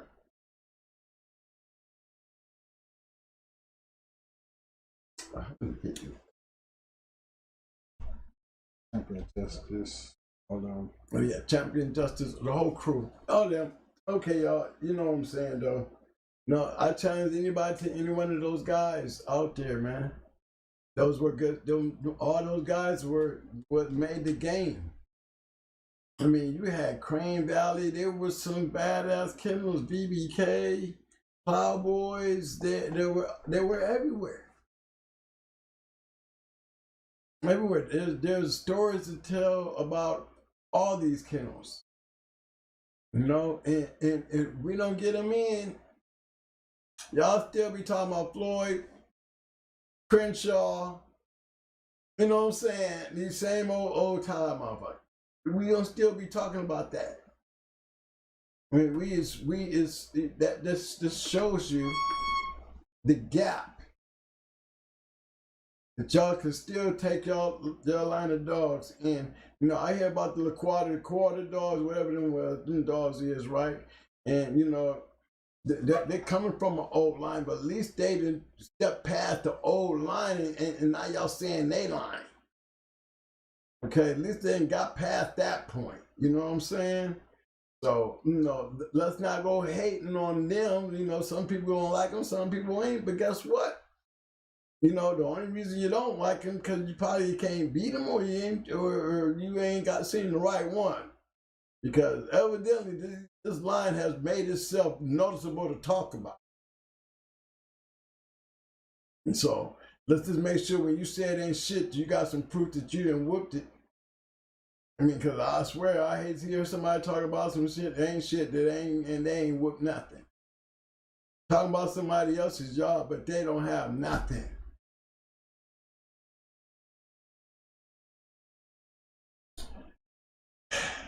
I don't understand that either. But I'm not going to say much on that. You know what I'm saying? I'm just saying you back here in my world where, you know, things are like that are going to be said. Because back down in that time right there, we called each other out and you could bring it. Bring it. You know what I'm saying? Prove it. You know, we need to bring some more of that from the back end to the front end. Prove it. That's all that needs to be said. I can prove it. Can you prove it? Then prove it. Other than that, I ain't gonna be disrespectful and say it. You know what I'm saying? So that's what we're gonna need to start doing. We're gonna have to go back inside in the lab, and we're gonna start looking at some of these shows. I need to start introducing y'all to some of these dog men out here that you guys that need to know about, and some a little bit more history on them. It's not just these same old common people. So there's a whole lot of these podcasts out here that y'all don't want me to start bringing in my crew. I'll be starting to put everybody on Check Twins crew. Bring people out there for that. Y'all listening to the wrong bunch of people. Y'all can't handle this type of crew over here. But I have a crew. A big crew. When y'all talk about them, you just don't have nowhere to read about them. So guess what? I'm gonna open this thing up a little wider, and I'm gonna introduce you to a wider range. A wider range, and you know, my boy Lil Rock, he sent me this 1 year edition, and I gotta get him his books back, but I gotta get them back in a better condition because once you get to handle them, they fall apart real easy, especially. But I'm gonna hook that up, and I'm gonna get some more, and I'm gonna keep on just pushing it into y'all, and keep showing y'all, and keep showing y'all. Keep showing y'all until somebody catch on. Because guess what? I keep showing y'all something y'all can't show me. That's what's gonna happen. Because can none of y'all show me. So until then, till y'all got something to show me, I'm gonna keep showing y'all. Maybe somebody catch on. Maybe somebody understand. Maybe somebody even grow from it. You know what I'm saying? But it's definitely time for us to step it out. You know what I mean? You know, I'm 100% in to getting more involved. But I mean, my motivation is like, we ain't hanging in the past enough for me. And it's like we getting off the point of, the poll was damn, why did we have to drop the poll for a minute? Because the poll was so funky when it come down to grading the dog game that we had to. I mean, I ain't gonna never be no fake to this shit. And I'm gonna keep it real. You know what I'm saying? So you know what the poll was doing, y'all. Y'all seen what our polls was looking like. It was looking like the dog game was in shambles. The dog game was definitely cold. You know what I'm saying? Cold water. Ain't nothing hot about that shit. So it was, we had, it gets to a point, man, where, you want to ask the questions. Why is this damn water so cold? And I gave y'all a couple of answers tonight. Because y'all don't have nothing. Don't talk about somebody if you ain't got nothing. And y'all shouldn't be talking about nobody because y'all don't have nothing to prove. I say prove it. I can go back here in my shit and say, you can read it. There's my proof. I go to tell you to prove your shit. Guess what? What? I got to listen to your mouth? Then you can't prove me. You can't prove shit to me then because I have to say a word. I told you to go look. You can read. You can find it. I can't do the same back to you because you really don't have nothing. Then why are we even having this conversation, right? That's what I want you guys to start taking out here in this podcast world and this internet world. Because it's out here what you're doing now, you got the game kind of confused. It's becoming more of a harmful thing than a good thing. You can't even enjoy it on the internet, and it's supposed to be internet's supposed to be open and legal, and everybody's supposed to be good guys. But you got so many wannabes and trying to be's, and it's just sickening. You can't enjoy like going to the club and you for the night out, somebody's there fucking up with the shoot or the fight. You know, we just cannot come together and enjoy ourselves. You know, now it seems like everybody runs to the podcast has got the most drama. If you got drama, you can get views. If you want to talk about somebody and down somebody, you got views. That is another problem. But I guess that's where it's headed. Well, me personally, I'm gonna continue being who I am. I'm gonna continue doing what I'm doing. I started feeling like I wasn't feeling like I was doing the right thing that I was doing, and that was hanging back here where I belong. I'm back here. I ain't up here with y'all. I don't hang out here with y'all. I'm taking y'all back here with me. I'm gonna always make sure when you come to the show that y'all ride back here. I ain't riding up there. Y'all gotta ride back here with me. We're safe at, because what's done is done. Can't change shit over here. Can't do nothing about it but suck on it because you don't like it, because you can't change it. And I'm gonna keep throwing it in your face to keep reminding you, because at least I have something that you can see and read about, and you don't have nothing. So at least take that and ride with that and enjoy that and try to fix that, okay, with me. And while we do that, we do this in an entertaining way. You know, that's what I want out of this show. And I want this show to stay just the way it is. You know what I mean? I want to get back to doing back here where I did. You know what I mean? Pulling up these old matches. Pulling up these controversial conversations when it comes down to, you know, where are they at now? You know what I'm saying? Those kind of things. Introduce you to some guys that you guys have no idea of, that's making the very lines that y'all made great, that you don't see them. You know, there's a few of them on, it's not even on Pairs Online. You probably put up most champions on back in my time, and they wouldn't even be on Pairs Online. Because why would we need to be on Pairs Online when we had the journals? You know, the journals was more important to us than the Pairs Online, because the journals really carried our history right there in the book. We didn't need Pairs Online. You know, especially when we started doing web pages. Oh my goodness, when I came out with the Go On Hard web page, what? It was the shit.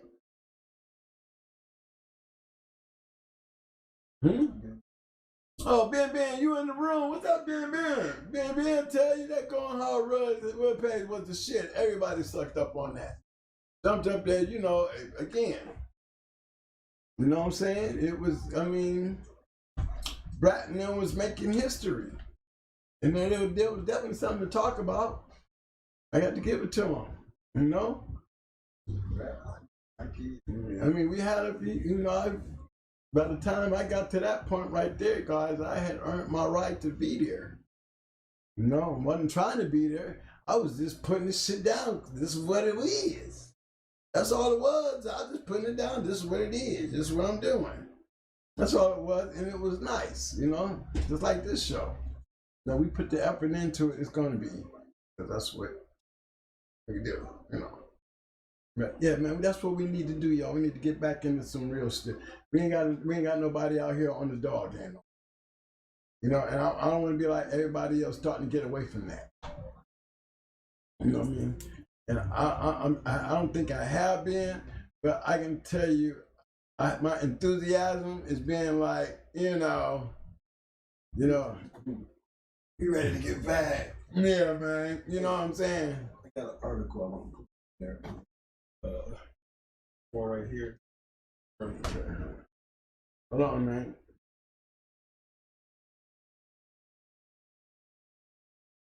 That right there.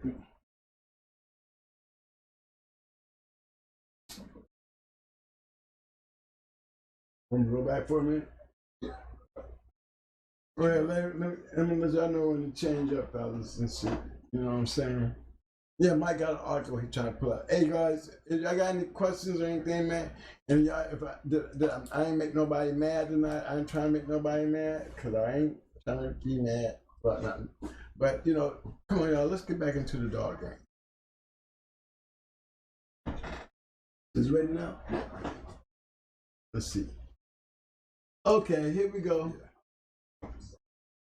Oh yeah, this old Barney Fife here. Right? Okay, Mike, you know I can't read here. Mike, here you go, Mike.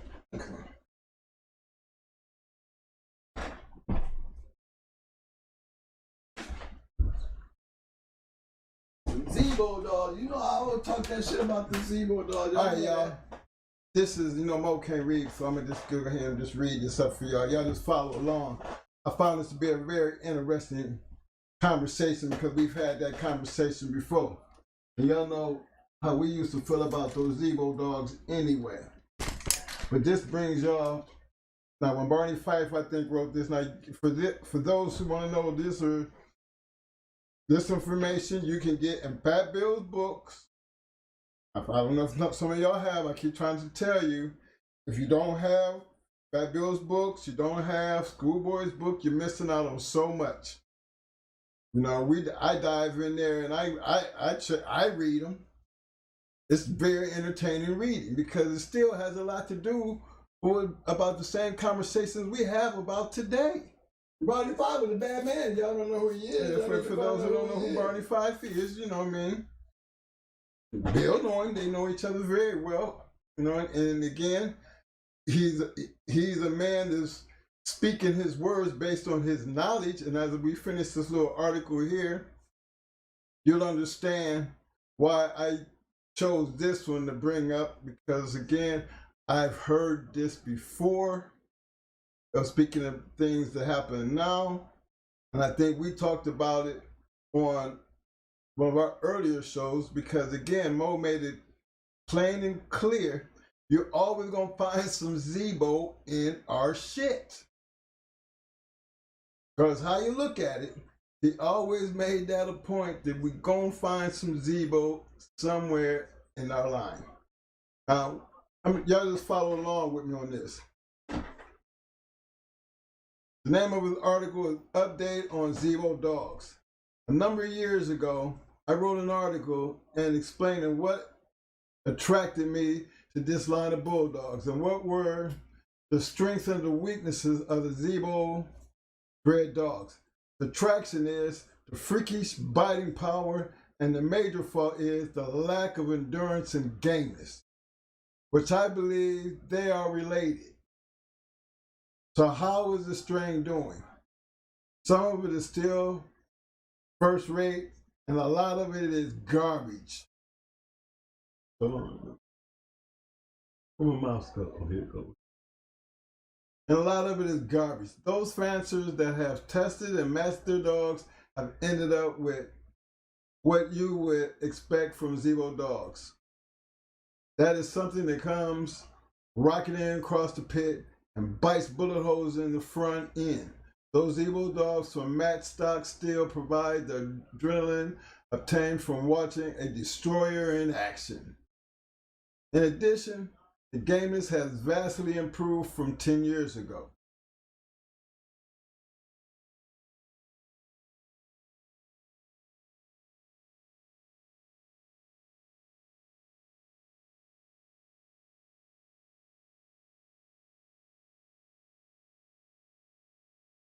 The other part of the story is not as uplifting. By breeding dogs just for pedigree, the untested stock is pitiful. History has repeatedly shown that happens when a strain is inbred and the line breed without being tested and matching brood stock.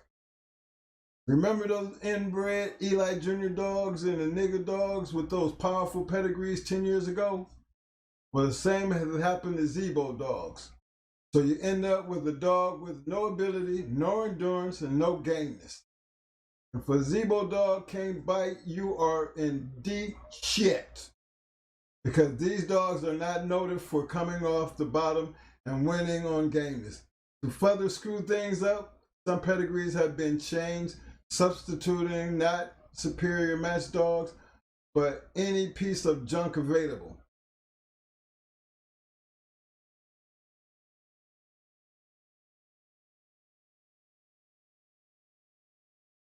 Y'all just bear with me here.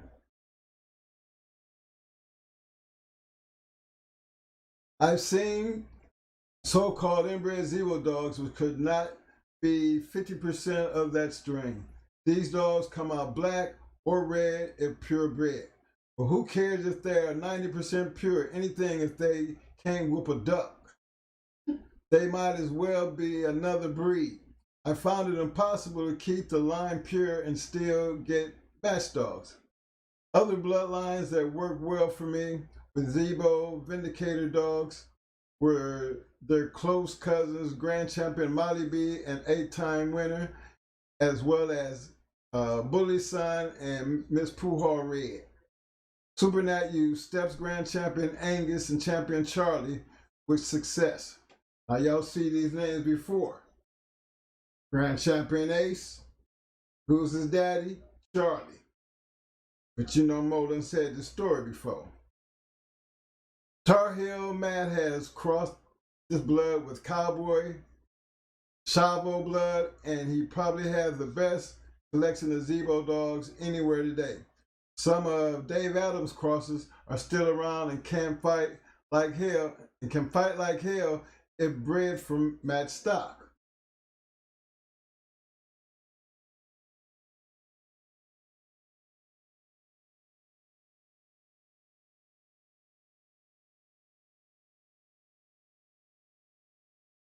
Let me get down to this update here. We got one more paragraph, fellas. 1 second here.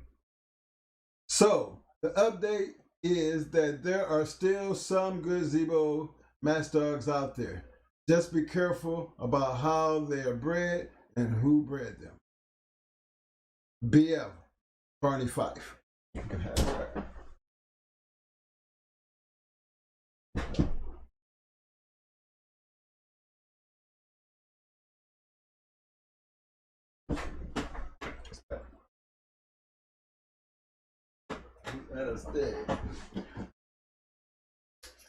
Read, brought to you by PSA. Money Mike. What up? Hey, you get that. And you see that article. You know I like that article, right? Mike just come in, throw Zebo on the screen, y'all. I mean, he just comes in, throw Zebo on the screen, show y'all know what I'm talking about. Right? You know what I'm talking about. He just made sure y'all just got the idea. No. Yeah, because we talked about that shit. Remember, now when that article was written, right? That article was written in 1997. 97, Mo. And he said 10 years ago, from the point that he wrote that article. Didn't we just have that conversation, and we've been having that conversation about breeding this bullshit, the bullshit? We even had that conversation. We did it on the when we talked about Zebo. When people we was trying to tell, man, we always had Zebo in our shit. Always had Zebo. For people who think Zebo wasn't shit, no, it wasn't the fact that Zebo wasn't shit. They just wasn't breeding Zebo the way he was supposed to be bred. Remember, remember we had Molly B, we had them all. We had them all. Everything that he spoke on, we had. But we knew that back then because look at the people we was fucking with. But if you told them like that, like we told them in the show, I didn't think they would get that. Right. But here's Barney Fife. And for those who might not know who Barney Fife, they need to do their homework. Yeah. Here's a man that's sitting up there saying the same damn thing that we was trying to tell him on the show. Yeah, and he said it back in 1997. And I was just talking about Supernat the other day when I was talking about Angus and Ruby. And Ruby, right. Y'all talking all this shit about Angus, but nobody knows that, Angus was breeding to Ruby. Supernat said he did it more than once. Yes, Grand Champion Angus and Champion Ruby was bred together. So when they had this little accident and Angus was out there getting his ass, was probably trying to get some ass from Ruby because he had so many other dogs he could have ran around and killed on the yard. Pretty sure of that. And I know for sure of that because Supernat told me. He said, did you know I had Angus on the yard at one time at the same time Charlie was around? I said, no, I didn't know that, Supernat. And I was trying to find out where he was getting with that, especially when it came down to Angus and Grand Champion Ace. You know, because Grand Champion Ace is a brindle dog. Somebody teach me to understand how a brindle dog can come out of Charlie. That's all. You know what I mean? That's all I was asking. You know, and then dark brindle dog at that. Now, I know that Rambo, you know, Rambo, he was red. Now, that was true. And then Amber, she had a brindle dog, you know. She had a brindle, Rattler, my sister, she was brindle. I mean, yeah. Red Ace didn't have, no, matter of fact, Amber didn't have no brindle puppies. I mean, it was all red brindle. Yeah, all those was red brindle. All of them. I don't know, one of them that wasn't. Maybe the one that went down to Texas, she was red brindle. The one Thunder Kennels had. Yeah, I think she was red brindle too. She might have been. I don't think we got any, we didn't get none that looked just like Grand Champion Ace, who was that dark brindle. But as far as the way they looked and the way they fought, they was definitely Grand Champion Ace though. Every one of these had that mouth. Every one of them going that ass. And nobody could show me that better than Red Ace was doing, you know, even though she didn't do it, you know, could have made me famous that night if she had did what she was going over there to do anyway. But I knew Red Ace would have went in there and killed Tanya just like she did. The whole purpose of going there. Because I had to kill her. I'm never going to change that right there.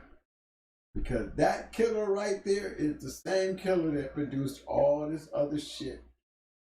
You know, what she didn't prove to me, her offspring is definitely have given me the satisfaction. The only person that ever has to like Red Ace is me. The only person that ever had to that even need to excuse Red Ace is me. You know what I'm saying? I do that with a lot of my dogs. I give my shout out to Red Ace for getting me a chance to fix what she didn't do. You know what I'm saying? Because she couldn't make me famous early.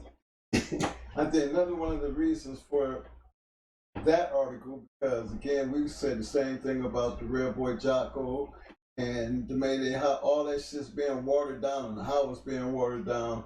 And there's just certain things that they ain't trying to maintain. And we just had a big blow up when we talk about motherfuckers and they untested dog breed.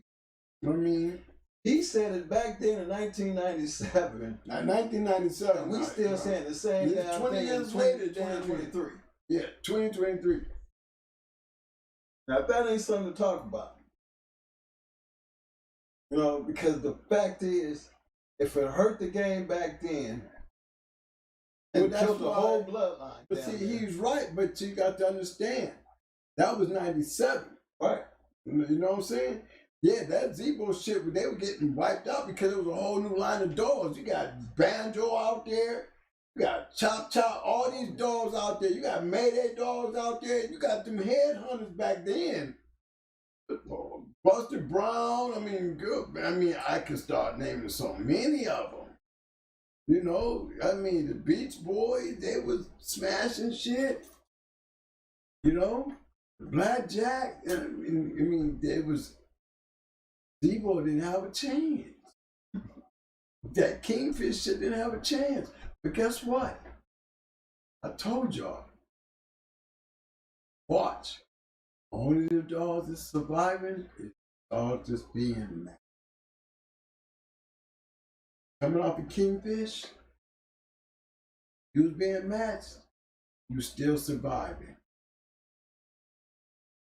Coming off a Zebo, and you still being matched, still surviving. You know, I don't know what to say too much about the Going Hard dogs yesterday, but I can tell you something. They had the Zebo in him because he was a major part of that puzzle. You know, all the way down to Pretty Mama. Even Pretty Mama had Zebo. You know what I'm saying? I just think that, can never say that Zebo didn't work for me. You know about y'all. But you definitely in my shit. You know, everybody else can go, G-Bo shit wasn't shit. Because y'all had the right G-Bo shit. Shut up. Everybody can't get that shit. You just didn't have the right shit, okay? You know, ain't nobody claiming that he was everything. He just telling you that you was trying to breed this shit and make do with some shit that you didn't even ever take out there to test, like we was testing our shit. You know what I'm saying? I mean, somebody put that back in, stifle fighting shit into that damn grand champion ace in that mouth. But they said Charlie was talented. As Zebo, the time's expired. I might have been that hit. You know? That's where I think it came from. That nasty. I mean, can't say Charlie wasn't the talent. They say he was talented better than Jeep, but give me Zebo and Time's expired, that's where that killing shit comes. Do your homework on that one. Two registered mares. One, the grand champion. That was Miss Woolley. Champion Woolley is, you know, Champion Woolley DeYoung. You'll find that was off of Zebo and Time's expired.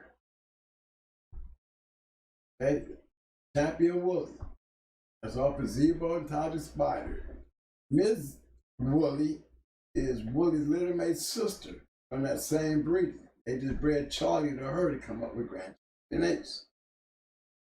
Now, what I would like to see was, because, you know, while he was, Spinat was sitting back there getting them breedings off of Angus and Ruby, making them great breedings and running with that shit.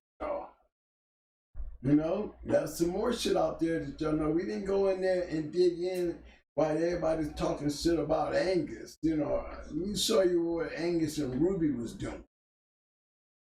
They so quick to be talking about what Ruby did. I mean, Maytu breed to one of my bitches.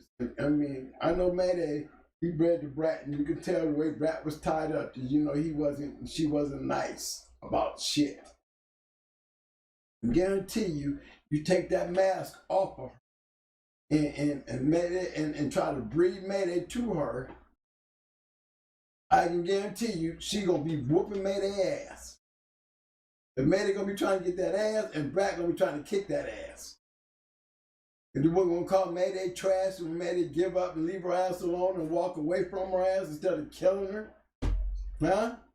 Somebody explain that one. Same scenario. You know what I'm saying? Same scenario. Your dog getting off the chain, that's the bad thing about it, but the situation as it stands is, where is he going? He got everybody else who can run out there and kill, but he keeps going to Ruby. Both times. That's like Mayday running over there trying to think he's going to get some ass from Brat. You think that's going to happen? Then he would have never had Brat secure like he had her. They have a mouth tape. That's right. Not your boy Kennels. Owe me some dogs to this day. I'm saying right here, to this day.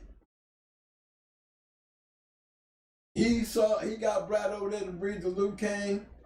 I said either the man was young in the game and didn't know what he was doing, or he thought he was dealing with a young fool had a chance to make a great breeding with Champion the Brat and Luke Kane, and I didn't get not one puppy. The dog was back in 48 hours. 48 hours.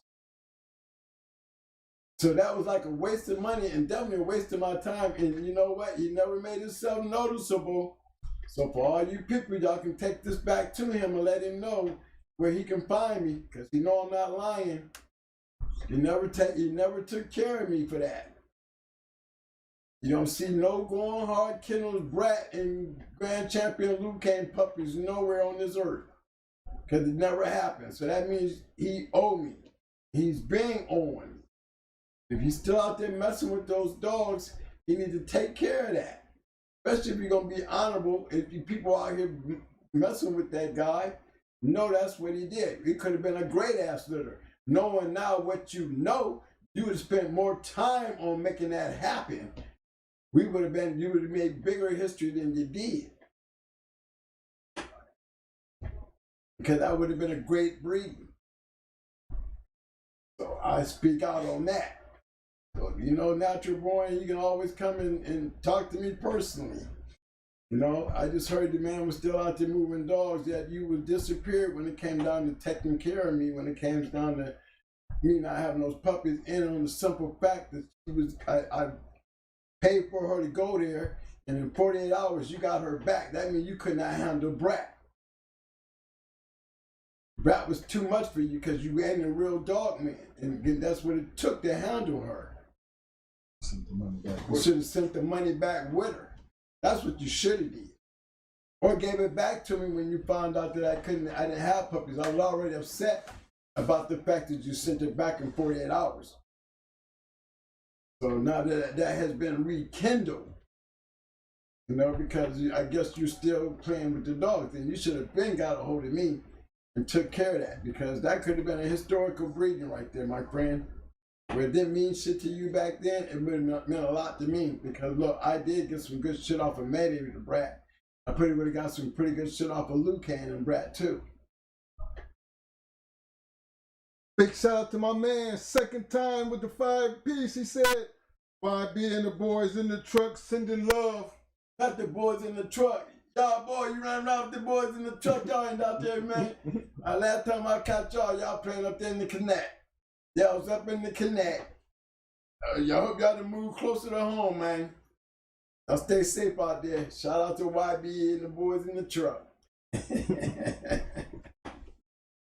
Appreciate the love, YB. Hey, fellas, come on, man. Anybody got any comments? Anybody got anything to say to me, man? You know, today is Friday.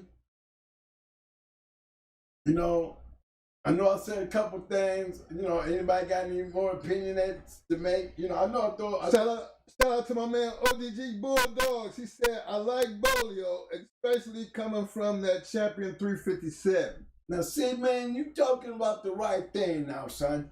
Let me tell you something about that 357. They sleeping on that 357, son. They sleeping on that 357. I've been telling them to watch 357. I remember 357 when he won his first. Super Kennels was on to something. And then when they started breeding 357 to the right dogs, I mean, when you got, look, come on, man, a grand champion buck. I don't know about everybody else. I mean, I'm still a Mayday man, but I'm still a buck man. I'm still a Stone City man. I'm still a yellow and a buck man. Let me just tell y'all like it is. You give me some grand champion buck, I'm chasing. And 357 was definitely a mixture that was supposed to do what he did, and he produced some good ones now. Yes, he did. You're going to see a lot of good ones out there with that 357 crossed into that Stone City shit, too. Crossed with some Mayday. Woohoo! Oh, boy. I like it when it's crossed with my shit. What you mean? What? Yeah, we got some winners out of that, too. I'm going to give another shout out to my man, the one and only Supreme Excellent. With the 5-piece, he said, let's take the history trip. Hope y'all packed your lunch. Yes, sir. Appreciate that, Supreme. Right, y'all. We're going to get back on that bus, man. We're going to start getting out here on that bus and getting back out here. Let me show y'all some stuff that you can't probably enjoy now, but we going to go back in my time and give y'all a chance to get inside that shit and enjoy it then, because there's a lot of kennels out there in just that 1 year that I can point out, man, and bring a whole lot of stuff that y'all see together. I can put a puzzle together for y'all to be like, damn, dang, yeah, for real. You know, y'all don't, who knows Bloodsport? Anybody know Bloodsport out there? Anybody know who Bloodsport is? Somebody name a dog from Bloodsport. I don't even know Bloodsport. I know Fat Bill was on the show. He'd tell you quick who he is, but he's not here. Big shout out to my man, Jason Toaster with the 5-piece. Appreciate the love, fam. He said, what were the contents of the SDJ, Sport and Dog Journal? What were the contents?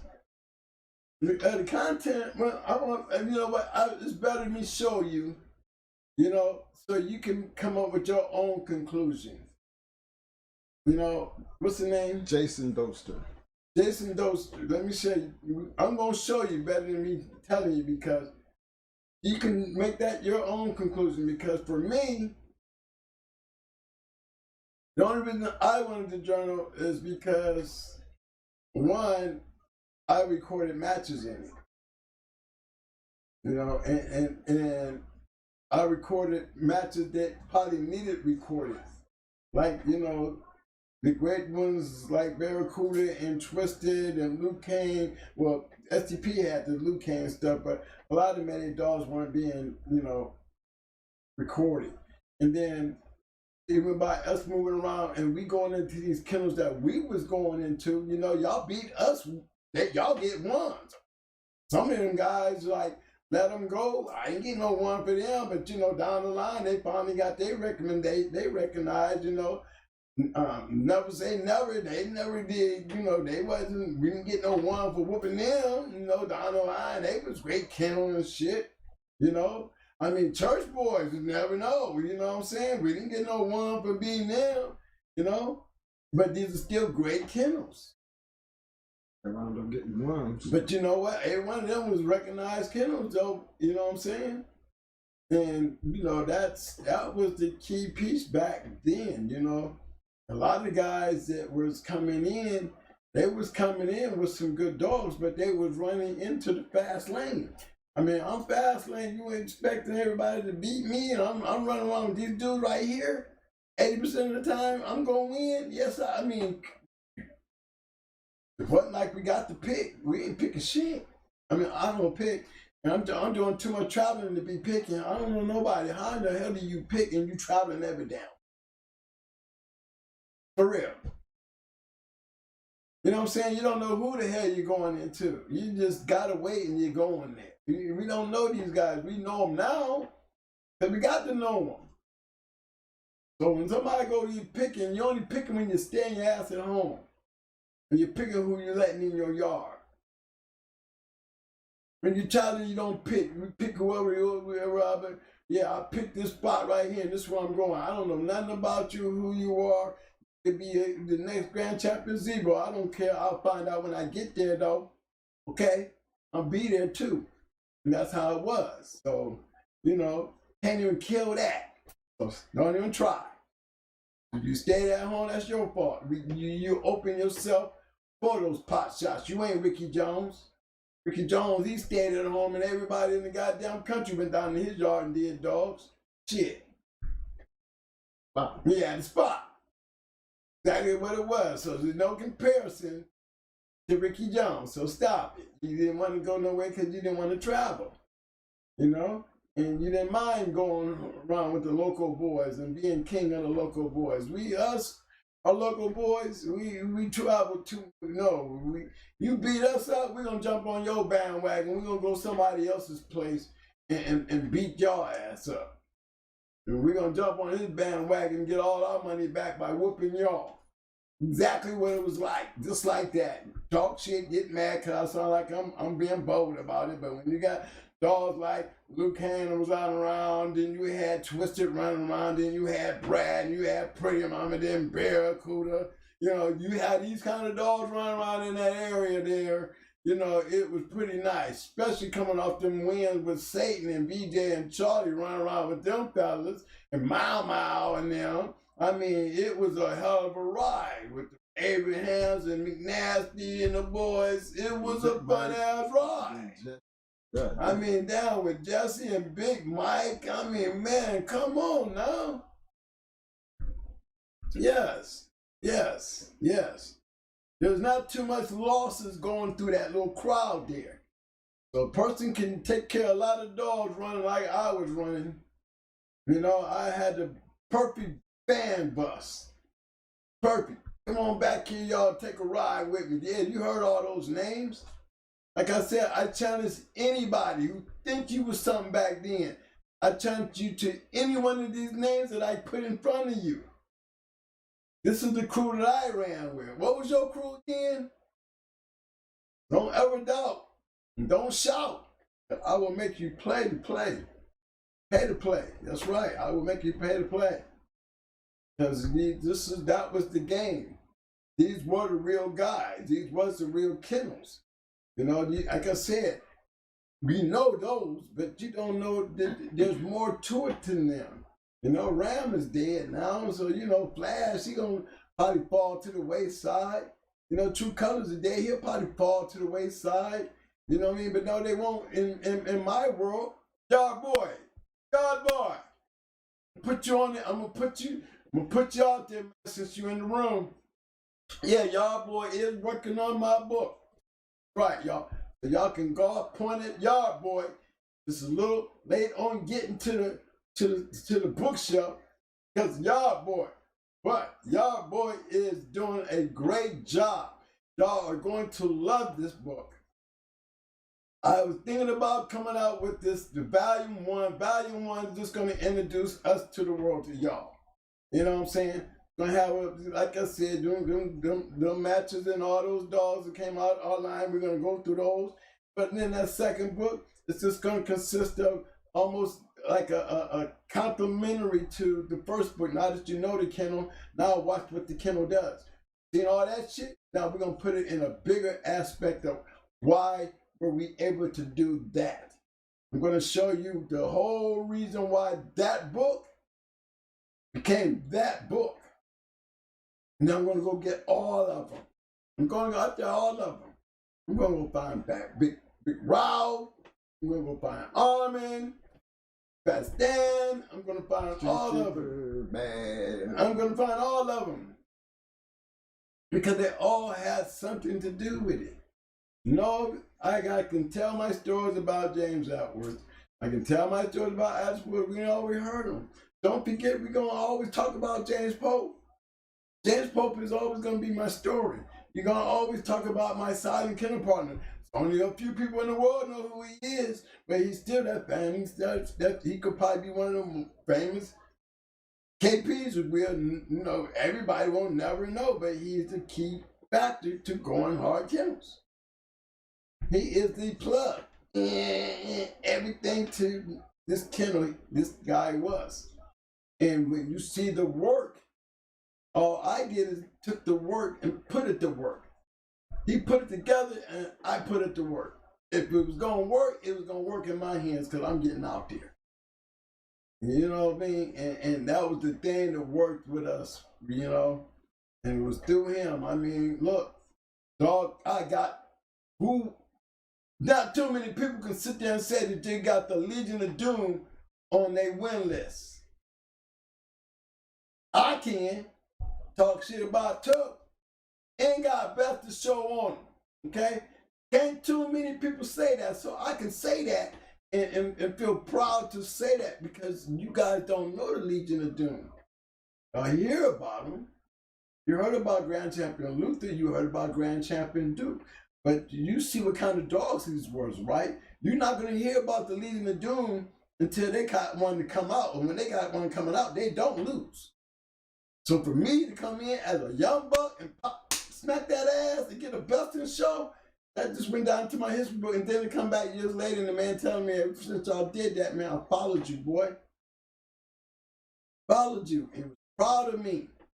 But he knew I was getting ready to be something in the dog game. Years later, and my boy, I got a witness.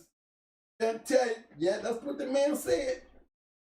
And probably have a lot to brag about when he say it because he had a big part to do with it. That's B. Crust Kennels. You know, these guys you don't see in no Richard Stratton book, but they're a part of a story, and every one of these guys were hunters, real hunters. You know, I mean, and we went all over the country. We wasn't no backyard circle. Oh, we did that real quick and real quick. You know, not when it comes into Ohio and not that Ohio, not then. When you got everybody up in there. Everybody. It's not a safe place to be. Better find out where Art and Zebo and all them and all them great dogs was at. You know, we was always a killer country. I mean, killer bulldog country. I'm going to tell you that now. There was nothing to be playing with. Mama and them was heavy winners. I mean, they was definitely heavy winners. Round Rod Champion Tramp, heavy dog. You know what I'm saying? You got to get all up there where we was with Jethro and them. BLB, Bloodsport, lock them down, lock tight. Johnny Hat. Johnny Hat. I mean, there was this, you don't see none of these guys, right? But you'll see them in this book because every one of them had great dogs. And I ain't talking about one of them dogs that you can forget about. No, it's the very dogs that you guys talk about every day. They are the ones that have been behind those stories where y'all still giving Floyd Boudreaux and them the credit. These are the guys that gave them the name and even award for having the credit. They are the ones, you know? Abraham's, they were just as important to the game. Wasn't this queen? Wasn't this queen? They still had bull. They were still winning with dogs. They was breeding. You know, I can tell you how they was doing dogs before they even, I even seen Queen. I seen Radar. So, you know, these were great shows. These were great dogs. And we need to go back in them days and because we still talking about Baker Davis and you know what I mean? And Don Mayfield. Yeah, these guys were great guys, but I got big shout out to my man Jason Doster for the 5-piece. He said, "Thank you, sir. Did you use any other strains of Red Boy Jeep or just Mayday?" I used them all, man. Remember, look, baby boy. What you need to do is start with Jason. Start with Amber. If you go to my pedigree and just pull up Brat. Brat's a prime example. Best one to start with. We go back to her grandmother, and then just look at her grandmother, being bred the Grand Champion Ace, and then you'll see by the time we get to Mayday where we already at. Look at where I'm already at by the time Mayday get there. I didn't even need Mayday. But why was Mayday already, why did I put Mayday there? Because I saw Mayday with my own eyes. He became part of a plan because I saw him. But you go look at the breeding and then you say before Mayday, we already had Mayday set up. Mayday helped us, but we was already ready for Mayday. You know, he was already, he just was an injection into the line. Remember, before I had Mayday, I had a Stone City. I had a Grand Champion Yellow Butt dog before I had a Mayday dog. Just want y'all to know that. Okay? I had a Stone City dog, Little Buck. Came back when Red Ace didn't. Yet I had Mayday puppies on the yard. And then wasn't Pretty Mama all Red Boy? And Pretty Mama was all Red Boy till you got there in the back, where she was Grand Champion Art, Grand Champion Zebo, I mean, T. Stubbyfield, buddy.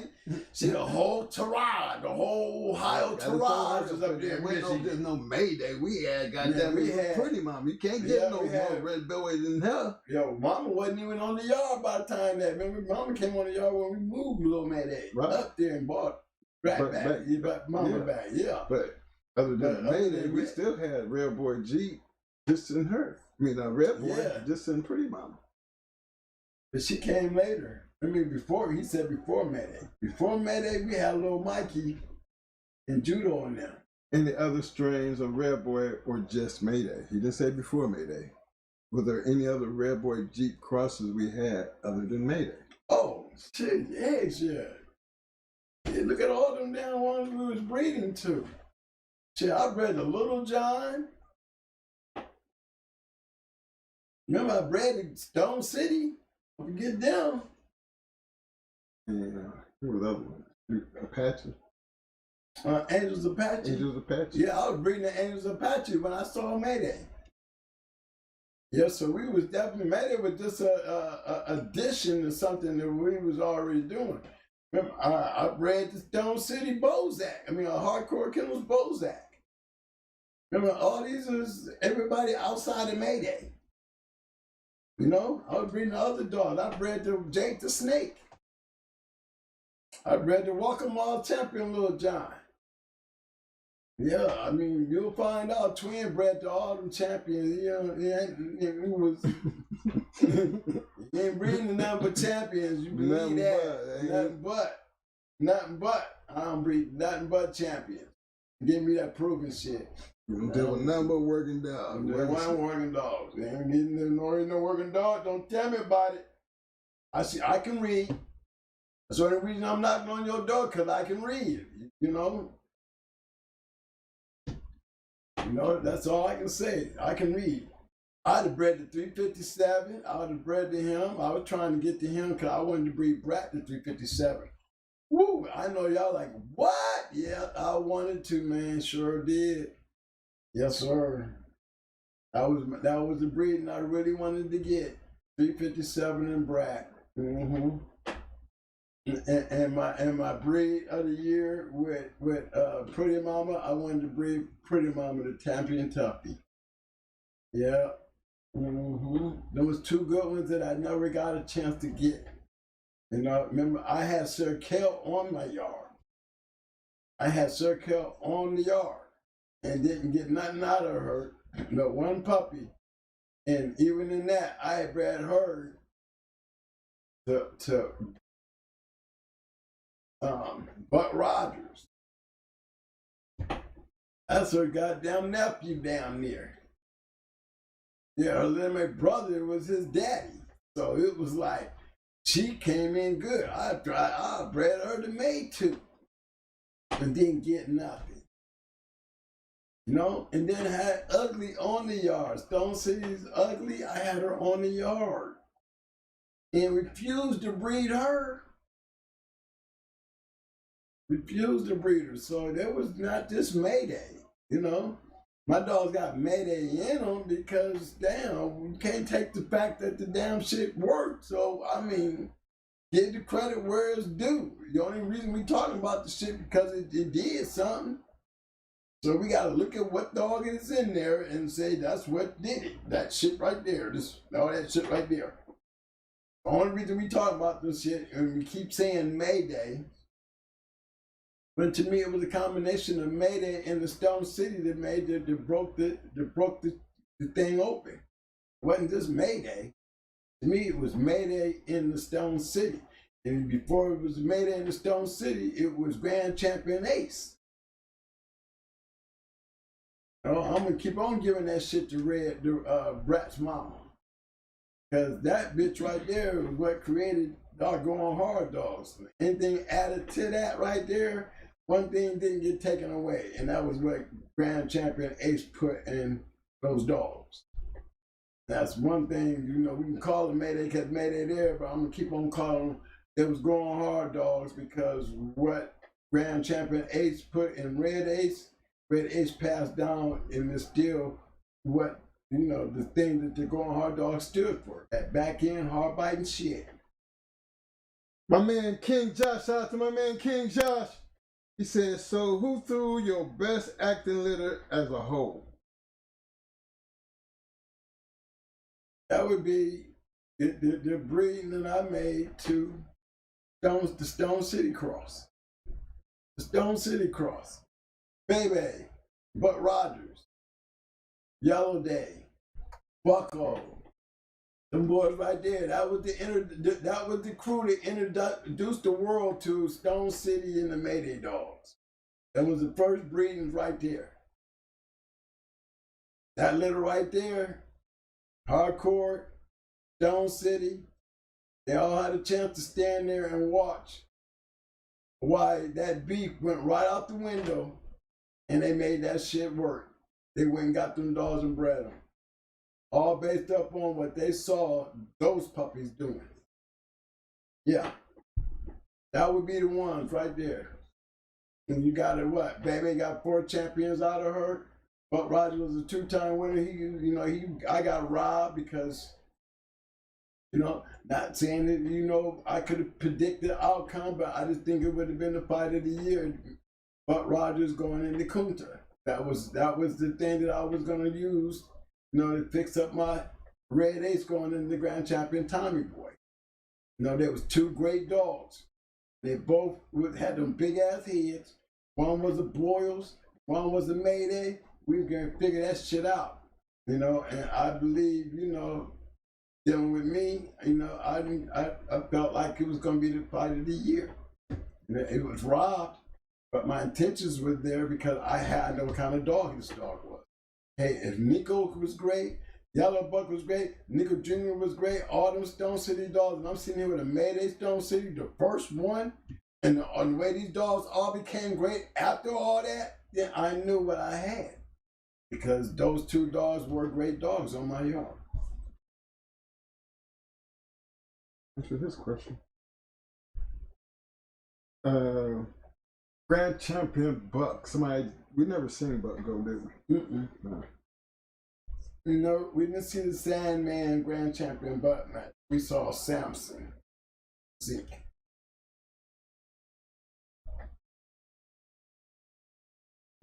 My man Larry Willis, what up, fam? He said, Twin, what did you think about your Rascal dogs? I'm gonna be honest with you, man. They was good dogs, right? But like I said, they was losing. I mean, how many times do you not look? These dogs was totally different than them Red Boy dogs I got. I'm just being honest with you. We tried with them. Now. Remember now, keep in mind. Remember, Crybaby and Crybaby was Dusty had some wins on I mean, Joe Red was Dusty's brother.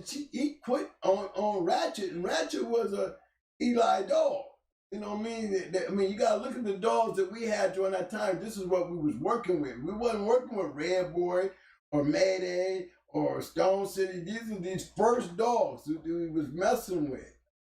I mean, we talking about Mikey and Judo. They was the only badasses on the yard to me. Crybaby was a motherfucker. I mean, and Crybaby was a bad motherfucker. Solo, I want all them, but I'm talking about they was bad. The bad motherfucker was Mikey and Judo. I mean, top of the line, flat out. You know what I'm saying? They was definitely. So you ain't say Blood contender. Or BA. I didn't say Blood or BA or Solo. Or Crybaby. Look, all these was great dogs. Y'all go look at their pedigrees. Go look these dogs up. These dogs, y'all would love to have these dogs. Look how they bred. These was not no. These was definitely not the way y'all dogs are bred now. They was like they are the originals. Solo was off of Lopati's Buster and Lopati's Queen. James Elvers gave me the dog, cut her ears and everything. You know what I'm saying? Judo, he was Molly B, goddamn Molly B, Snooty, damn near double bred. Blood in them was Molly B and Stevenson's Big Bean. I mean, the Rascal stuff was like Dusty, and when I bred and got Crybaby was the baddest Rascal dog I had. She was only one, the only one. I gave Pope one. But I kept Crybaby. Crybaby would have been a champion, could have been a grand champion. The winner took her from me. I mean, she had the nice house. I don't know why she died in that house on that night when all the other dogs did just fine. I don't know what happened to her. It was a sad day for me. Because she definitely did what her mama didn't do. See, by the time I got Crybaby, see, Dusty, when she lost to Huzzy, to B-Crest, you know, it was through my inexperience. You know, I'm still learning lessons through my inexperience. See, by the time I got the Legion of Doom, I'm groomed. By the time I had to go revenge Judo's first loss, I have been groomed. These losses that I took, these are my first three matches. I lost with Star, I lost to BLB, I lost to Juffa with Judo, and I lost to V-Crest with Dusty. 3 of them, right there. This is my introduction into the game. Don't really know shit. Learned my lesson. Now let me tell you what happened after those 3. Shit changed. Shit changed, and shit changed quick. Didn't suffer another loss for and then suffer another loss for a couple years. Couple years. Them was them first 3. Then lose again 3 or 4 years later. Went on a rampage. Yeah, because look who scooped me up. Look at the 3 kennels that I went into. BLB, Surf Road, you heard about that one. Mama told you about that one. And B-Crest, the guy who took me and was like, man, you don't know a damn thing about shaping. Even after I learned how to shape a dog and shit, right? I still went into him because he had a badass dog, Huzzy. She's a bad bitch. Well, what better going to your mentor to see how good you did? And could have won, should have won. But you have to learn your mistakes. You know, you have to learn your mistake. And I was taught that what I did, you know, I never made that mistake again. Remember, it came down to that one day with Psycho. Everybody else was killers. You know, I ain't had that problem. Nobody else. Nobody ever went towards that 2-hour mark again until Psycho came along. Mama didn't go that long. She just had her way of doing shit. But Psycho was the only other dog that took me down there to one of them situations that I learned in my earlier years not to make that mistake. And it came down to it, you know, that moment came where get that dog up, let's finish this. Something I should have did when I lost the B-Crest with Dusty, my rascal bit. Should have got her up and let her go ahead and finish something she was already ahead doing. You know what I mean? Probably confused her by letting her just hang around down there because the bitch wasn't doing shit and probably took her out of it. Was she a killer? I don't think so. If she was a killer, she just finished, realized that, you know, she didn't kill that bitch on the scratch and took off. You know, she hesitated and wondered why was I letting her go. You know what I'm saying? And she took a little slow reaction time to get on over there, and that was enough for me to lose. Not the fact that she stood in the corner, because she didn't get counted outstanding. Didn't beat the count.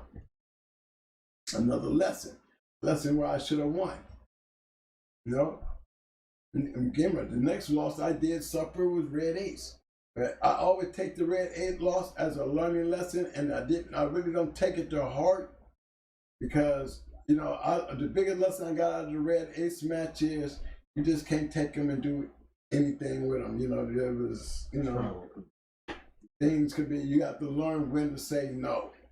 And I should have said no until she was right. But she wasn't right, and I knew she wasn't right, yet I did her anyway.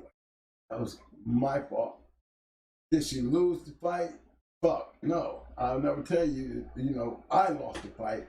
She sure as hell didn't, and she didn't try to fight. So that's all I can say about that right there. She killed the bitch. She killed, literally destroyed Tommy, and look, we was on a down dog in 5 minutes. After that, they kicked in.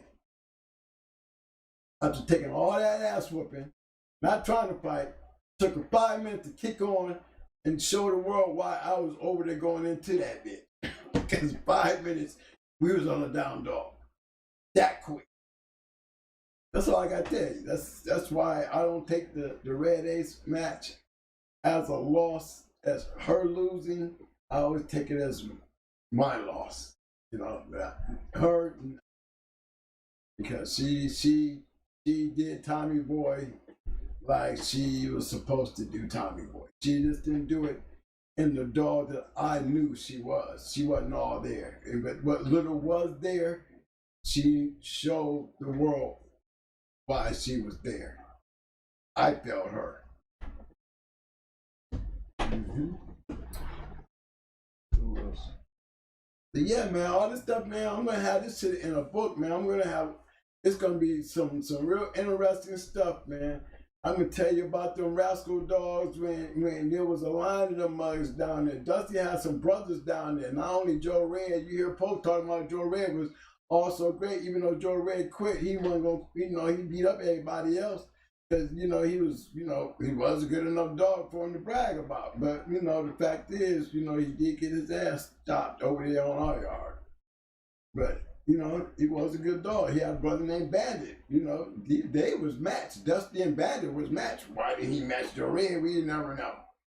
But at least Dusty and Bandit, they were matched.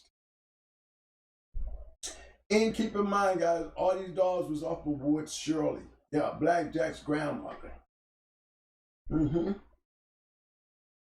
Yeah, the rascal stuff was crossed into that bit. Yes, sir. My man Wimune said, Wimune! What up, fam? Wimune said, size-wise, GH.CH dogs were big or little? Little. Biggest one we had was 42, and that was Buck Rogers and Pretty Mama. Those were the biggest dogs we had. Now, we don't call those big or small. The biggest dog we ever matched was 42. I've never been bad as nothing bigger than that. Oh yeah, Too Sweet. Yeah, Too Sweet. He was 46. 46, yeah. Yeah, Too Sweet was 46. He won too. Yeah, that was the biggest dog we matched, 46. Too Sweet. There you go, Wimune. Everybody else was the small dogs.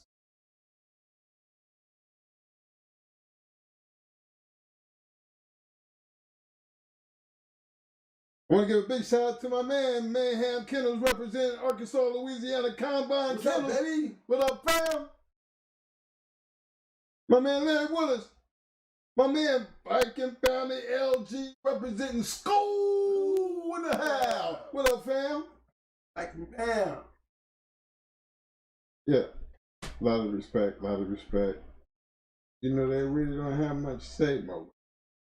I know it, fellas. I know. I mean, I be asking y'all to ask me questions and still be like, no, but it's not that, like everybody else's podcast, I guess, I be a little jealous. Everybody else can get conversations and comments. I get a lot of love and respect and shit, but really nothing add on or nothing, man. And I be like, why I can't get that from like everybody else? But then you have everybody else saying, because, man, there's nothing else to say when you're done. Outside of love and respect, bro. You just be on point. I be okay. I'm getting used to that, but I still don't mean I don't want. I like it. I want to hear from y'all and talk to me like y'all talk to everybody else and shit. You know what I'm saying? I know y'all got opinions. Even if a lot of y'all opinions get straightened out, by listening to me, because I add more to y'all flower, I sprinkle a lot of seeds on your growth. And that's what works, because that's what works for me. Remember, you never hear me get one kennel all the praise. Because every one of these kennels I learned something from. Every single one of them. Even if I never used it, there was something I learned about every single kennel that I was around. And always knew why they won. That was one thing that I understood. I understood why all of them were able to win. That's when you know you're getting good. Because I can look at all of them. And I'm telling you, I'm ratting off names. And I'm keep on telling you, the challenge is in there. The challenge is in there. Bloodsport, stand up. Black Tie, stand up. Shut them down, stand up. That's just in one area up there in the land. Dodge City, them was in the land. Y'all don't want to even discuss them. Just in case y'all up there in that PA area, I don't even know what. That's right. Those boys was nothing to play with. Nothing. And that was in the land. We ain't even talking about the AK, the act right. We used to battle them. Or a natty. Don't even want to head down to the bus. The bus was worse. The natty was worse. The dough, the Toledo, man, look, too close to Detroit. Ohio was definitely not the place to be playing in. A lot of great dogs came out of Ohio. And a lot of great ones. And we brought a lot of great dogs into Ohio. You know, great matches happened up there in the Ohio area. You know, we gravitated into the Detroit area because you got so many great ones up there. You know what I'm saying? They was falling out of the woodwork. You know, it was time to go. You know what I mean? Them boys wasn't playing up there. You talking about Buns and Company, SWAT team, Slick City. What? Abraham, I'm talking about. Be nasty and them boys. Armin. Right. Two Colors. Ram. Don't forget Big my Ralph. man Nooney and them, Nooney, Kennels, Armin, Big Ralph. Street Sweeper, the original Bounty Hunter. Y'all do not, I challenge any of y'all. Ain't none of these dudes got podcasts.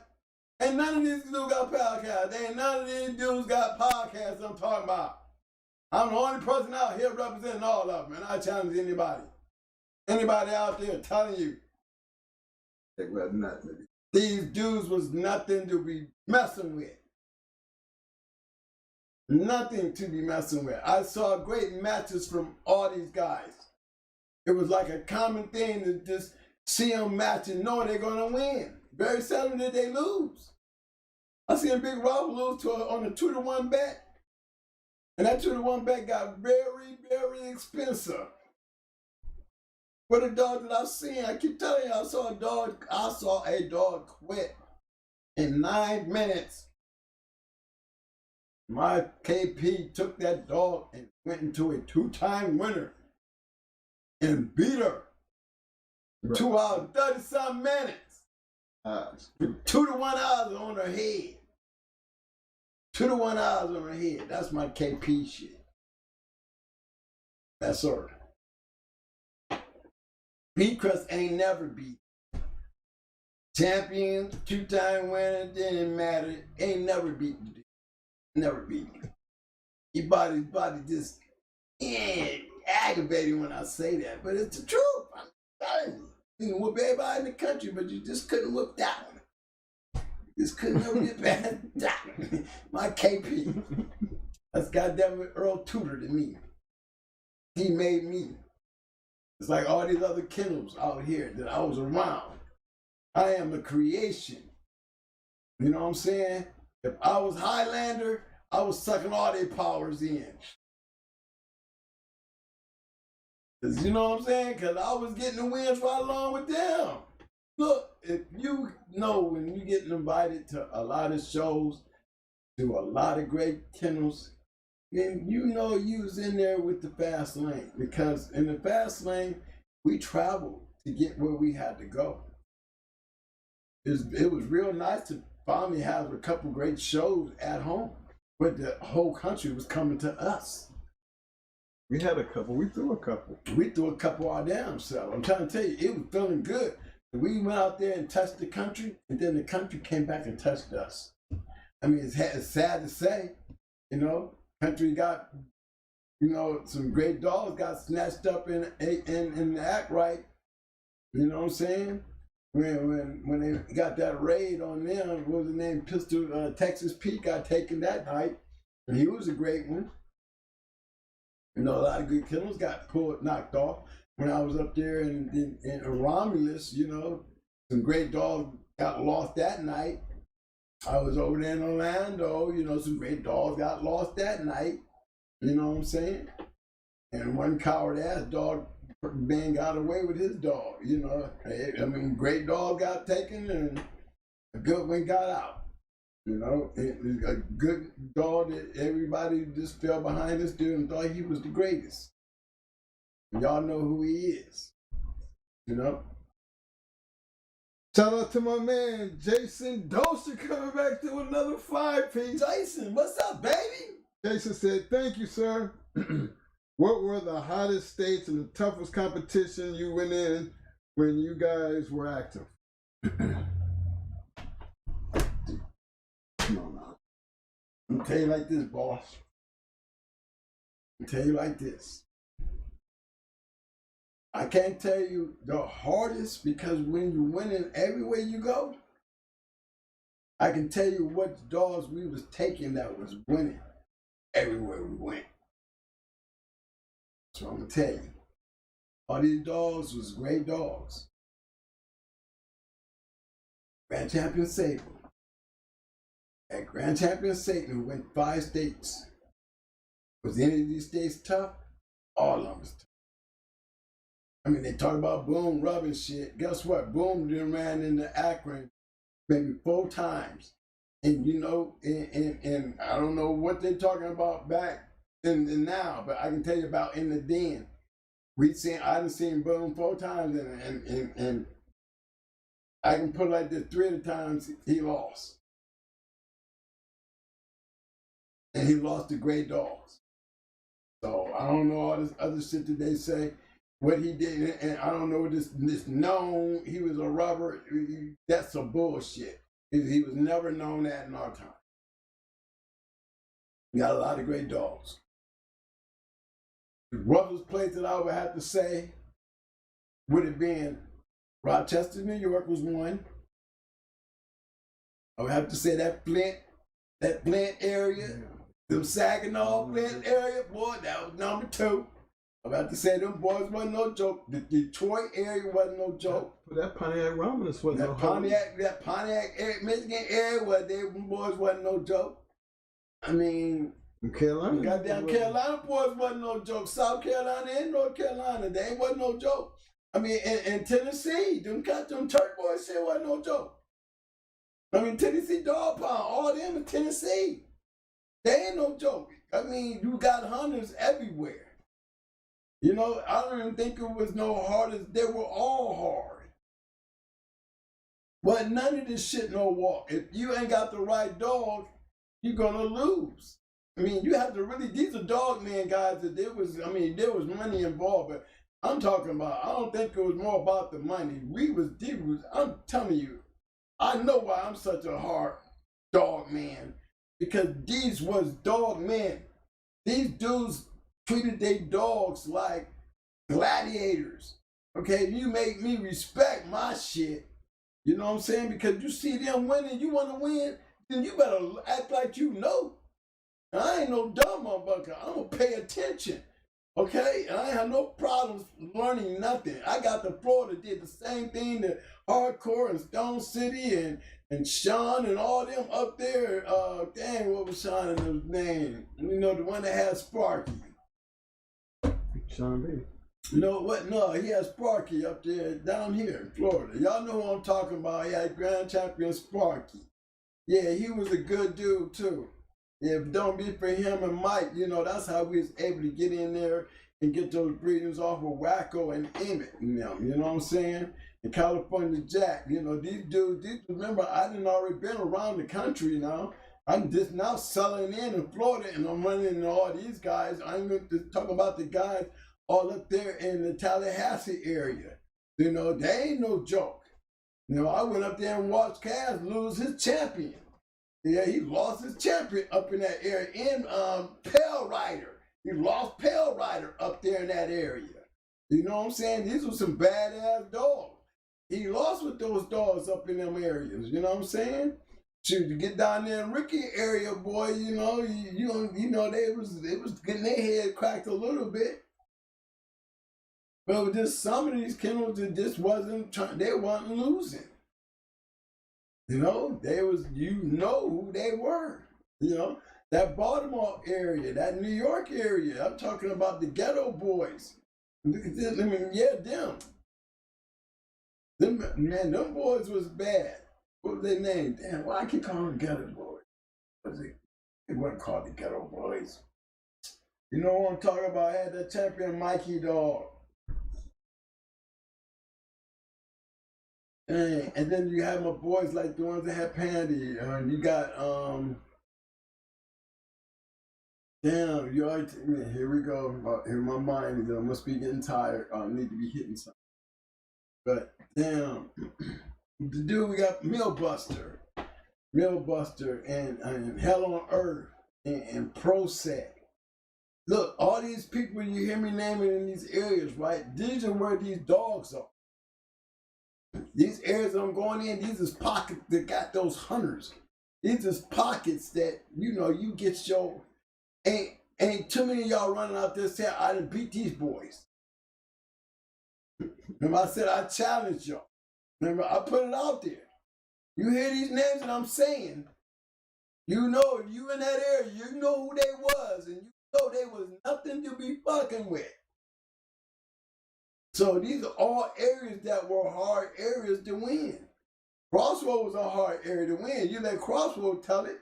He always talked about Walk-em-all like Walk-em-all wasn't shit. But that was because he had Walk-em-all number. Did he beat me? He beat me. No, we never got a chance to swing back down there and clean up his shit, but we did, slap Fatty around a little bit, with Barracuda, and that was a quick one. Brought him back down to earth real quick. You know what I'm saying? Because all that shit, it was so damn should have been an all win. He had enough 2-time winners. Sure had enough 2-time winners. They all got, knocked the fuck off. They got knocked the fuck off, just like that. Why? Because you open that door. We ain't walk them all. That's all I got to tell you. You know what I'm saying? You got Mayday on y'all, but you want to try to see how good Patty was. Well, Patty, he wasn't a Mayday dog. That's for damn sure. It sure didn't look like, it was anything but blue through when Barracuda got on. That's a third person. Now y'all don't hear me speak of. It's connected to the twin. I saw Crossroad, and then I saw Mason, and then I saw, I didn't see Black Ice, but, all these guys lost to Barracuda. All of them. And all of them were good kennels. That's a huge thing. Mm-hmm. When he up in Tennessee. Mm-hmm. No, man. Mm-hmm. I don't know if he was up in Tennessee. That was Brian Bailey. We was up there with in Tennessee, and I think that's where we was when we did the Cuda show. Yeah, that was all good dog, man. I mean, this is a crew of dog, man, y'all. That all these dudes is A1 dog, man. Don't forget Ready to Rumble and them boys up in that area. They be mad as hell if I forget about them. And there was a couple of them up there that God forgive me. I ain't gonna even stop and not even speak on the down Triple M down there in the Arkansas Little Rock area. These were circles. These ain't places that we're walking through. And let alone let's not talk about Texas down there with Thunder Kennels and the Plow Boys. These were all fast lane and Evolution in them and DSK in them. These all were fast lane kennels. Wasn't nothing safe. And y'all be the very people I'm talking about, we can pull out great dogs out of every one of their camps. Eli Monster said, shout out to you, Eli Monster. He said North Carolina and probably Florida, just guessing for twin. Just guessing in Florida. I would have to say, man, I'm going to always have my love for Carolina. You know what I'm saying? Because Carolina brought me in. And by Carolina bringing me in, you know what I mean? You got to remember that God blessed me. I said the first 3 people I met in the dog game, the first 3, go look at Tornado's paperwork. I was there when that breeding was made. They helped him make that breeding. Then you give me James Edwards and Atlas Brewer. The first 3 people that I met in the dog game. So you already know North Carolina gonna always get that love. Always gonna get that love. They created this. Okay? Just let y'all know. So Carolina always come up at the top. South Carolina always got the rap. I'm gonna tell you why y'all got the rap. Because y'all didn't give a damn. In fact, them boys down there in Savannah area, them the ones. They ain't give a fuck. Them boys got dogs down there over here. Way boy Jerry, I mean, they got the goddamn, like, they harvesting gold out there, man. I love the hospitality that I got in South Carolina. And that's the truth. I love South Carolina. Them Carolinas are sweet Carolinas, y'all. I'm gonna tell you, sweet Carolina, because they treat you good down there. Yeah, they treat you good down there, and they tap that ass. You know what I'm saying? Now I have my day, and I had to give it to the church boys because they traveled too. And the great thing about that was, we had got into something that Savannah fell in love with us. You know what I mean? Because they can bring these little togethers, man. They can come together, man. But them little areas outside of Savannah, there's pockets. I don't know what you call them little hooded areas. I don't even call them hooded. They like cities, outskirts. Man, hey, them bulldog men down in there. Now, I don't know how in the hell y'all didn't never make it up in the Conway up there where Crossroad and Walkmore was, because I don't see none of y'all records down there on none of their records. I'm just going to keep it real with you. I don't know who they was doing dogs with up there, but I can tell you with the dog men we was doing, you can see them. They ain't in no concentrated area. You're going to see guys like that meeting guys coming in out of their towns. You're not going to see a whole bunch of us going in and out of Walkmore Yard. You ain't going to see a whole bunch of us going down the Crossroad. We started going in the Crossroad later down the line when that door started opening. We started going, the floodgates got in. It was time for him to go because he started losing a lot of matches when he opened that door. He opened that door and let us in. Then you believe me, we going to test your shit. And he took a few losses. We never got that opportunity to really do with Walkmore. I'm just keeping it real with you. We ain't nobody trying to put the man down or nothing. I'm just saying that we didn't get a chance to run into that man. But I can tell you, he was running around. I didn't never see Walkmore name down on none of these guys down here right there in South Carolina either. Fuck, not the ones we running with. We're gonna put them down, and they going into people like us. No, there's more proof in their words than his shit. We don't know too much of him, but we know who these cats is. Now, there's a lot of people know who I am, so it's funny I can run into these right here, and y'all can't seem to run into them right up in here. Somebody's not opening that door. Why ain't that door being opened? I can't speak on it because that's not where I'm from. But I lived in that life, and I was in that world. So, for anybody to want to challenge me on that, I open that door wide open for you because I don't live in Carolina, but I've matched dogs everywhere. I've been everywhere and seen great matches everywhere. And I can sit there and literally tell you, if you're from those areas, y'all know exactly what I'm talking about from back then. We got some of these great kennels that are still around today. They might not be doing nothing, but these were great kennels then, and those are the ones that I call that sweet Carolina. Look, I made it to Crossroad, didn't I? I made it to a whole bunch of people in South Carolina. Oh, everything from up the street to way down there. I mean, everything on the street. On the street, that motherfucker was like shit. Man, that man had jury in the mouth, man, that went from the back to all the way across. That man pointed like them dogs over there, way down there and over there. And them South Carolina people is good. I like them, man. I just don't like y'all skeeters. Mosquitoes was on my y'all mosquitoes is ruthless. I don't know. I didn't know y'all want to call them down. Some of them damn mosquitoes. You know what I'm saying? That shit don't be looking like it. But I also had a lovely time though when I went to Myrtle Beach.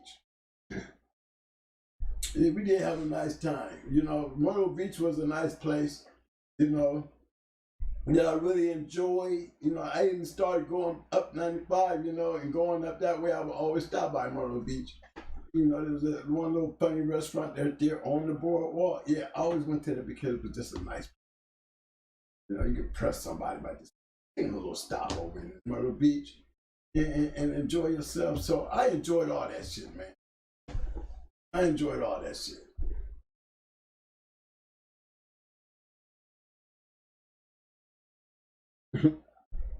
Eli Monster, North Carolina on my mind. Man, you got on my mind. I'm coming to North Carolina. I already told y'all I'm going to be there on the 29th. I'm going to make a phone call tomorrow just to make damn sure. You know what? The Crawford and Spence fight is that same night. Yeah, but we'll be done on the 29th.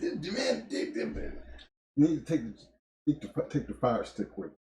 Well, we're going to take the fire stick with us, baby boy. We take the fire stick with us, man. Okay. You know what I'm saying? We got to take the fire stick with us. I ain't trying to miss up. Because we ain't trying to miss that fight. Somebody going to open up their door, somebody up in there. Now, look, we had Tom Gardner Howe. We bring out one of them big-ass screens, bro. Hook this fire stick up and sit down. Let's see some real fighting, bro. You know what I'm saying? Tom? Don't worry, when I get there, I'll be straight letting you know. Tom, come on now. You pull out some of them old videos and see some of this good shit.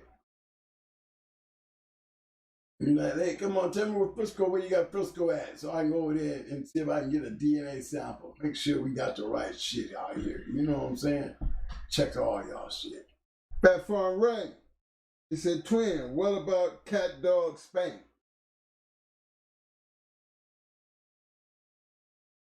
Cat Dog Spank. I don't know who Cat Dog Spank is. Cat Dog Spank. I don't know who Cat Dog Spank is. Maybe you got to stand wrong or something. It might be that nigga who was in Carolina shit. I don't know his name, but whoever the fuck you was. I'm telling you, the baddest dude that I know down there in Carolina still, I'm riding with my dude, Tony Wade. Y'all say what y'all want. I challenge all of that. That's my dude right there. I want to see, I mean, ain't too many people going to be showing up there with him on it.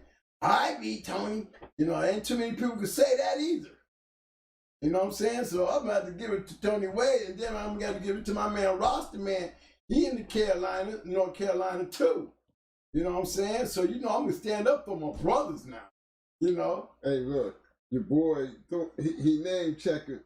Big shout out to my man, Eli Monster, throwing it out there. He throwing names around. He said, the list goes on in Carolina. James Edwards, Carl Mills, etc. Yeah, Kyle Mills. Ed Fran, Ed Barrera. Yep. He said a bunch. I'm not going to name them all. Now, Harry Hargrove, but y'all get better, but don't forget Tony Wade, Black Dragon.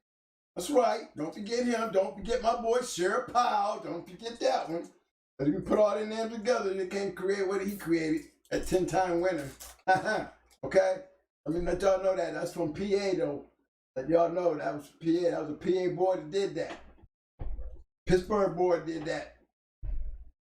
But yeah, we can keep on going. I gotta go special shout out to my man. If you don't know who he is, you know who he is, that Lumberton, that ride I took. You know what ride I took? Yeah, my man there, that ride right there, that ride along. Know who I am. If you out there, man, he up in that Carolina, I'm coming to see you, baby. Hey, look, Jamie Johnson said, y'all can't take that fight, GH.CH. No. Oh, what you mean, man? No.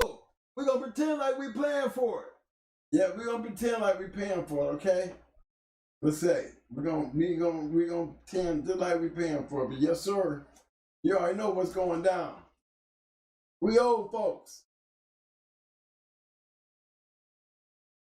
Okay, here we go. My man, Jason Doster, coming in with a 10-piece. Appreciate the love, fam. He said, thank you, man. I really love your show. How was Mayday in the box? What was his style? And did he have a devastating mouth? Well, just say, just go direct. Jason, just tell him just like this. Tell him, Mo. I mean, everything about Mayday is everything you see in his offspring. If he's a pure example of Yeah, the Terminator. Yeah. I met these you. That's what Mayday put you in the mind of Mayday. But if you want to put, you know, if you want to put me in the mind of Mayday, you would have to use Barracuda, Liu Kang. I mean, you want to know how Mayday was? Well, I mean, that all started at Mayday. Mayday, he's the key. Yes, Mayday was. I think he was yellow, but something made that yellow in him. Could have been that Holland work with that tater shit. You know, you got you strong up in there with that tater. You know what I mean? And that's that buck shit on the bottom. You know, that tater shit. It probably put something there that's got the combination of what Stone City in their great, but Yellow Dolls and Mayday and their great shit. They all had a link. They all are linked. Trust me, y'all. There's a link between. And it shows. It shows. You remember, Mayday wasn't only badass, y'all. He had legitimate sisters, Dragon Lady, and Choice. They were both champions in damn selves, okay? What made Mayday special was, I seen when Mayday got punched in the chest, it was Buddha that broke his leg. So that must have been Voltron and them. They both time went to hit Mayday in the chest. You know, punctured his lung. Made Mayday go, yeet! Soon as that motherfucker yeet, it was over. Pissed him off. And he turned right into he was already a killing machine. That he is. He's a Terminator. It's not a matter of you beating him. It's a matter of how long you gonna last. That's the key to Mayday. Mayday was an exceptional dog because if there was anything about Mayday that I have to say about the Mayday dogs, if you didn't know how to win, you wasn't gonna win. You know, not giving it to all Mayday dogs, but when it comes to those Mayday dogs that I knew of, that, you know, there was no winning in there. There was no winning in there. There was no winning in there. It's just, I could never picture you beating them. You know, I could never seeing Twister lose, and he didn't. I could never see Mayday lose, and he didn't. No, I could never see, actually, really none of them. Noriega, he lost because Cabana Chico didn't put him in shape. So I don't blame that on Noriega. You know, and then, but I also say, even in the shape that he was in, shoot, Ajax even got killed that night. He died. So that just gives you an idea with Noriega in the shape that he was still able to inflict enough damage that the great Ajax couldn't make it. So that gives you a lot about those type of dogs. What made, you know, you can't get past that part. Big shout out to the big bros in the house hanging out tough. My boys with the 777 piece, 100 with the gorilla. Deep South Country, baby. No, not Deep South Country up in here. What up, fam? What's up, fam? Yeah, well, I heard you must be sitting on the back street and not even talking about you. You know, I be talking about them boys in Deep South. Let me tell y'all, I already told y'all. You know, y'all better be hearing me. These dudes, you're not just gonna go in there and whip these kennels. Y'all can talk, y'all just don't understand. Y'all don't know what it feels like to be around great dogs. The only way you're gonna be around these kind of dogs, you gotta be around the great kennels to have these kind of dogs. I done ran, and you know, hey, did they have these dogs before Mayday? I don't know. I don't know what they had before Mayday, but I can tell you about what they did have. They had Twisted and they had Liu Kang. Then they came back and made their own shit. They crossed their Stone City shit, and today made their shit. Yeah, Dum Dum and Trina. Trina is the one that killed Mallory down there. Yeah, going for her grand championship. Thinking that's gonna be a Noriega. Wrong people. Wrong people. See, these guys had 2 Mayday great dogs, okay? And a couple more. Fan Champion Max. there's a whole lot of champions and grand champions that I can start singing the blues. They looking better than going hard to me. Big shout out to my big boys down there in Deep South Country. That Deep South Country boy, hey, we run hard though. That's like family right there, man. I mean, all of these people is my family. All of them is my family. I'm gonna tell you why, man. Because I was able to get inside every one of these places, man, and see greatness. Every one of these people I'm telling y'all about, man, every one of them had a grand champion or some type of champion, and you could not whoop them. Okay? And we traveled and we ran around together and doing just that. They don't care what way, we'll be there. Here we come. Don't care about the money. We got enough coming to go cover it. Let's go. You know what I'm saying? And believe me, y'all talk shit because y'all stay at home. But ain't nothing sweeter than traveling because we get a chance to meet so many other people. And guess what? We get a chance to step into y'all circles and really see what circles are really like. You know, what you call great, you know, it's funny when, you know, them out of town boys, and when we leave, that's what you call us. Yeah, they came through here and tore our asses up. That's what a lot of them had to say when we came through there. A lot of them had to say when we came through there, yeah, they came through here and tore our asses up. Because a lot of places we went in and tore their asses up. Hey, my man Eli Monster said, anyone ever going to Greenville, North Carolina, got to go to RJS. The best soul food I've eaten in years. You won't be disappointed. Man, I was hanging around in Greenville, man. I got an ECU, man. Come on, man. I'm an ECU man. Man, look, man, I was up in ECU one late night, man, and the fire department had to come and wake me up in a car. I was so smashed. Car running. And it's cold outside. They thinking I'm in the car dying because I done got crushed inside the damn building at the party at ECU and got in the car and fell asleep, man. Fire department had to break down the window and get me out the car, man. And even then, I was too crushed to get out of the car. But that was ECU, man. I'm a Carolina man. What do you mean, man? Got a daughter that live right there. I got a son in Carolina, Kinston, man. I saw Michael Jordan play in high school. What? Yeah, saw Michael Jordan play in high school. The first stay in Greenville. And then we were Charles Shackelford. Yeah, y'all Carolina boys know who he is. Yeah, I used to play tunk with him before he even started playing basketball. Stackhouse. Jerry Stackhouse. We used to sit there and play cards. Yeah, there's another one. Mitchell Wiggins. Another one. Yeah, I'm a Carolina boy, man. I still got love in Carolina. Parker. Yep. Maceo Parker, James Brown Band. Yeah, y'all know what's up, boy. You know, listen to that Carolina. Yeah, that's me, man.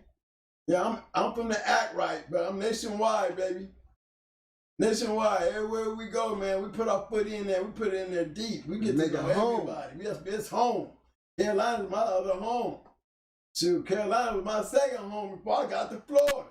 Oh, what y'all talking about? I was a Carolina boy first. My young years. Kid, everything down there in Carolina. Still got love down there in Carolina. Tony Wade, he's still down there. You know what I'm saying? We still got my people. Then we got my people up there in Lumberton. Y'all know I'm coming y'all way. I'm going to come y'all way. I've been there y'all way in the last year. Okay? So, look here, Carolina. Y'all can't take nothing. Nothing. We be back. We back. Coming back. Eli Marshall said he played against Stackhouse at the Hill. That's right. See? Green Team, Stackhouse, Kinston, North Carolina. You know what's up, Green Team? You know Green Team. Eli Monster, I know y'all know what's up. Y'all know we back in that time period. Yes, hanging out with them boys. Yes, sir, baby. Shit, how you think we was down there in the Robinson spot and Perry Powell and them? We was the United States Marines in Camp Lejeune, Jacksonville, North Carolina.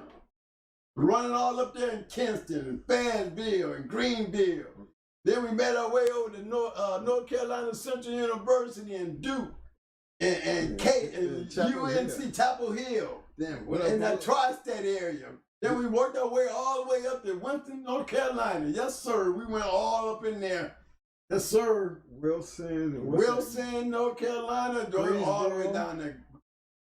Don't forget Winston-Salem. Mount Airy. Mount Airy's, hey man, we've been everywhere. You know, that used to be my home down there. That was my second home. I lived in North Carolina for a minute.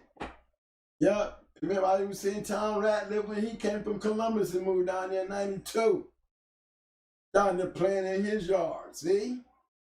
Yeah, I'm a Carolina boy too, man. So y'all don't act like I ain't no Carolina man. I'm a Carolina man. I had some that's where all blood and all them come from. You know, I told you I beat the Robinsons one time, and you know, I didn't even know who they was. You know, and they probably still got that same old house with that big ass goddamn turntable. I never forget them. Jacksonville. But they was in Jacksonville, North Carolina, and they had red boy dogs, and they wasn't even red boy dogs. They was Madeline dogs. It then took me a couple of while before I realized what kind of dogs they had. They was almost like yellow and red boy. He had that Champion Thor. Yeah, he had that Champion Thor, the one we beat with Bruiser. Yeah, we beat them with a dog we had off of Smeller. Somebody's son Smeller. We had a dog named Bruiser. We went into the Robinsons and we beat them. We beat them in like 40 minutes. And, you know, Bruiser hit him so hard, he knocked him out the damn corner. He knocked the whole box down. And it didn't matter because he snatched his ass up and was working him outside the barn. God damn it. He picked his ass up. He picked his ass up, saved his ass. Yes. And this dog they say this dog's name was Champion Thor. And it wasn't Smeller's brother either. This was a long time ago. When I say a long time ago, I'm talking about a long, long time ago. You were still in the court. Yeah, we were still in the court then. Yeah. 80, 81. About 81, yeah. And the Robinsons, I'll never forget them. They were so nice. And they had a whole bunch of dogs. A lot of dogs. And they were like the first real big kennel that I saw. You know, I saw Mr. Trippenstar, but them Robinsons, they had that little badass little turntable. That was the first time I ever seen one of them. My man Dickie, shout out to my man Dickie Foster. He said they used to have a hell of a homecoming party at ECU. And you ain't lying, boy. Man, that's where I was. It was at that homecoming party. That's where I did that. It was at a homecoming party, bro. It was at a homecoming party, man. Them blinking lights and that checkered ass floor. You remember that black and white checkered floor? Oh my God. It was blinking that night, man. I don't know what the hell I took that night, boy, along with that liquor, but boy, I tell you what, that shit did not agree with me. Them strobe lights, but man, let me tell y'all something about them Carolina sweeties. Them Carolina sweeties, boy, you can't, boy, them girls, sweet girls, man. They said a lot of good players coming out of it, but y'all, you know, we done named all the old, but I can name some new schoolers that came down through there. Which was growing up, and one of them was Brandon Ingram. Yep, Brandon Ingram, don't forget right out of Kinston, North Carolina. Was a young boy now. Yeah, look at him now. Look at him now. That's right. Yeah, we know all them fellas. Look, man, Kinston boy, we me and Michael like legendary in that little town, man. We got these little things. I don't know what it is when we go places. Everybody knows us. And we're just as legendary down there as we are in our own hometown of Akron, Ohio. And people in Kinston, boy, my fellas out there, y'all hear me? Your word get back there, I'll tell you, man, we know the tweet. Way down there in Kinston, North Carolina. My man Dickie Foster said Snow Hill. Don't forget that Snow Hill. We ain't gonna forget that Snow Hill. Can't forget that Snow Hill. What's that, Browntown? Browntown, what you talking about, man? All them fine girls up in there. Yeah, we all up in there. In there. That's where all the cuties with the booties at. All the cuties with the booties over there. It was. Fred Fromm hit him with the NCCU, North Carolina Central University. Man, what you talking about, man? I was out. You should stay up in the dorm, baby, on the weekends. Baby, on the weekends. You know how you get down that parking lot, boy. If you don't know how to get up there, boy, you gonna have to sleep in the car. That's right. And all that tall ass building up in there, there, man. Come on, man. You know we had to, girls used to throw their key down. You know what's up. You looking right, doing right, baby. You know that key or some panties come down right there with them keys in it. You know I got a place to sleep tonight. That's right. Yes, sir. Yes, sir, baby. That was me. Yes, sir. Stop it. Going too far back. That Yeah, Carolina run was the shit. Yes, sir, fellas. I didn't have no kids back then, fellas. I was a Marine. I was in my 20s, like 20, 19, 20 years old. Yes, sir. Yes, sir. Ooh. Oh, my goodness, man. Carolina, stop it. You got me thinking about some things. Woo. And them girls are so sweet, though. They're some of the sweetest girls in the world. I hope they still like that. I mean, I used to just go up to the park, hang out, just like old nothing-ass dude, too, y'all. I was. And my girl would get up and go to work and still come home and take care of dude. You know what I mean? I mean, that's that Carolina sweetness, man. You know? Yeah, she would get up and go to work. Where I'm going? I'm going over here to play Tonk over here with Stackhouse and Shaq and Snake and all them. We all be hanging out over there at the community center. This every day. Then hit Queen Street at night. Poor girl, man, had the nerve to have a baby too, man. And I ended up marrying that girl too, though, y'all. I did. I think I married her because I was ashamed of myself. No, I think that was the only thing I should have done was marry her because she did everything right. I mean, me, I was a no good dude. I never stayed out past 1 o'clock, though. I did not do that. At 1 o'clock, I didn't care what I was into. I told them I had to go home. I didn't care. I mean, I never let none of my friends, peer pressure, none of that. That's the least I could give a girl who was doing so much for me, and I wasn't doing shit. I didn't have a job. No, I didn't even have a job. You know? Then I don't play them. They were her. You know what I'm saying? I'm up here hanging out with these dudes, man. I'm a young kid, don't know no better. Ain't acting right, ain't doing right. Got a good woman taking care of me. That's that Carolina sweetness, though. Shout out to her. Shout out to her. Shout out to her. Mm-hmm. I never forget her because she was a sweetheart. All right, y'all. About that time, man. It's about that time. I mean, see what happens when we just get to talking and BSing around, man. We just start to slinging shit everywhere. But I'm going to start bringing out the camera again, y'all. We're going to have to go down into the book. We got to do some more analyzing in the book. You know what I'm saying? Elon Monster. Like, still Elon Monster. Boy, you got to be a Carolina boy, man, because you ain't said nothing but the truth. Yeah. Old Greenville model was we keep getting older and the girls stay the same age. So the hell do. Don't they, though, man? Shit, look at, man, look. Why you think I still look the way I look, man? Hanging down there with them Carolina people, man. Y'all, the damn guys the same damn way if they don't drink some beers. Like, damn, y'all drink beer like a motherfucker down there. Between drinking beer and that liquor and burying them pigs, even there when you turn, y'all burying a pig, and y'all got some big ass pigs down there. Damn right. I mean, man. Barbecuing up some shit. Y'all be man, do you know, man, that I never seen a barbecue pig on a barbecue grill? The first time I seen a barbecue pig was coming out the ground. When I got married, I had a barbecue pig. I mean, I don't know, you call them real big pigs sows or something? This pig was big. I mean, man, y'all, when I say this pig was big, this pig could feed everybody in the place. There was food after that motherfucker. You know, I had a lot of people come to my wedding, and they still couldn't eat all that pig. You know what I'm saying? But that pig was underground. I seen them, man, they cooked they pig underground. And chitlins, man, I ain't never know I could like chitlins like I like them, man. That shit, the way that shit was stinking, man. But you know what? I can't have dog shit. So the shit didn't, you know that's bad when you know you gotta cause, when you can just stand and smell the chitlins because it's breaking up dog shit all the time. You know what I'm saying? But yeah, chitlins, man, I learned, you know, I had some Carolina chitlins. Y'all know what I'm talking about, that Smithfield chitlin. You know that bucket at Smithfield?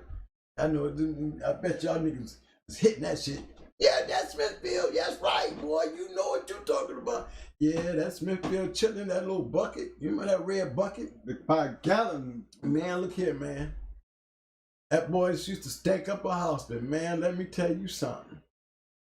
The way they used to wash that shit over and over and over and over and over.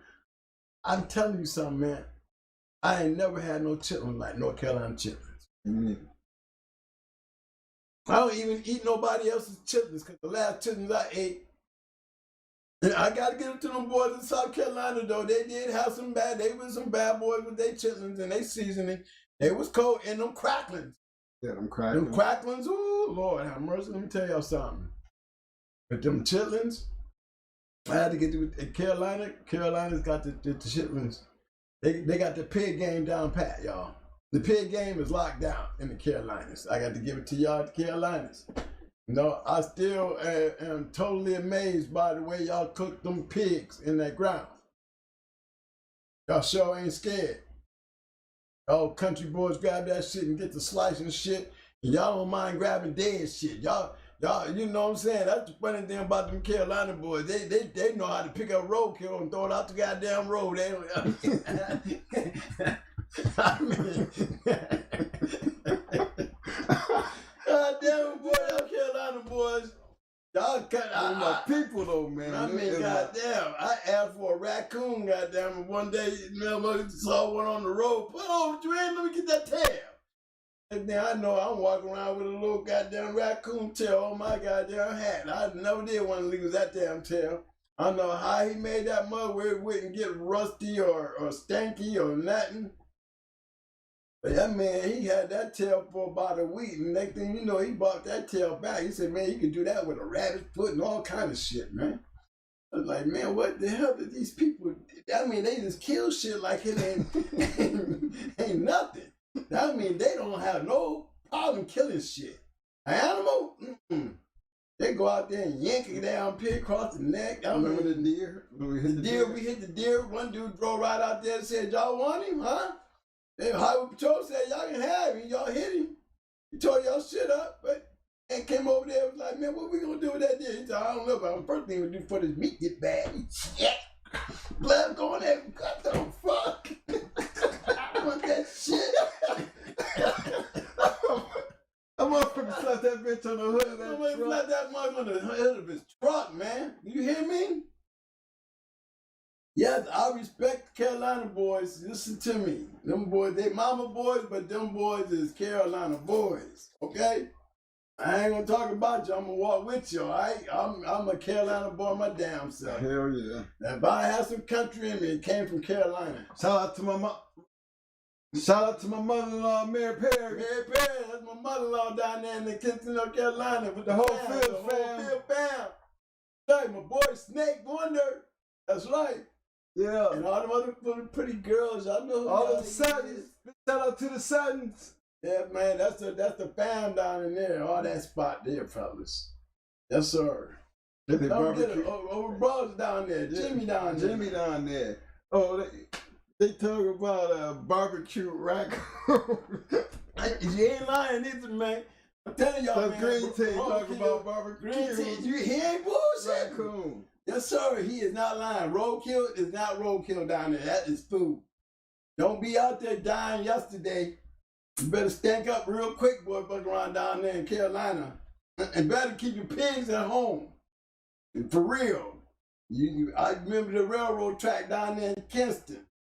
Big ass sow can got loose. I'm talking about, man, she looked the biggest one of them train cars. Boy, back down through there, it was like, shit. 3 hours later, that man's backyard was smoking. Okay? They killed that one. Hell yeah, that 3 hours later, that man's yard was smoking. He didn't snatch that pig up. I don't know how he got that big heifer home, boy, because she was aggressive. You know, we was getting ready to shoot her at. He was like, no, don't shoot her out here. Don't do that out here. They're going to hear you. No, don't do that. But what you going to do with her? Shit. 3 hours later, we came back and we seen that goddamn smoke like the Indians. You know this out. They go to some under that ground. Where did you get that pig, man? Did you get that pig? You stole them people's pig. Yeah, he stole that pig. Well, the pig, he didn't steal it. The pig was loose. When I say it was like a sow, that's what he called her, a sow. Big ass mother. She was big and she was aggressive. Yeah, and don't tell me a pig can't run. Shit, that pig ran me off them tracks like a motherfucker. I think of running down the track was gonna get me somewhere. Shit, I had to run off that track. That too straight of a run right there. That motherfucker was hawking me down. I got to do some Jesse Owens moves. Woo! Motherfucker, it was on my ass. I love it, man. The first time I ever had an encounter with a pig, boy, that damn pig right there, that was a big ass pig. Yes, sir. Okay, man. All right, y'all. All right, man. All right, man. Fellas. Hey, man. I appreciate everybody showing up tonight for this Hot Mic Friday. Again, I enjoyed y'all too, man. Thanks enjoyed everybody for showing up and chiming in. My peeps, that's all I can say. Y'all, man. Shark Tank, gotta love it, man. Gotta love you from any and everywhere. I'm glad to be having y'all to be a part of our family and love being a part of yours. Oh, yeah, man. Y'all know that's it. Y'all know what's up. But for right now, we gotta show each other love because you know, I need them thumbs up, thumbs up, thumbs up, thumbs up. Muscles, muscles, muscles. Now roses, roses. Here go them roses. Give your damn self some roses. Man, be back. Appreciate the love, fellas. Appreciate everybody who donated with the super chats. Man, big shout out to the fam. All my North Carolina people, all my people from everywhere. Y'all know. Special shout out to the Act Right, AK, yo, baby, 216. I know y'all got some more numbers. I know there was a 440 and a couple more. 646. 646. I don't know, sir. 216. 330. I know some, a whole bunch of I got some new numbers up there, but shout out to all the fellas in the Act Right in Ohio. Don't forget the 727 and the 813 and the 407s. 407, that's right, everybody. What's the Miami? 305. The 305. It's 305? Yeah, 305 boys. Yeah. 850 up there in the tally. What's up, baby? Appreciate the love, fellas, you know. Glad we all hanging out. Funny night tonight. We started out a little bit serious, but it got a lot funner in the end. Y'all, fellas, going into next week, y'all looking forward. We're going to come in back with a different format. We're going back into these dogs, baby. Going back to them dogs.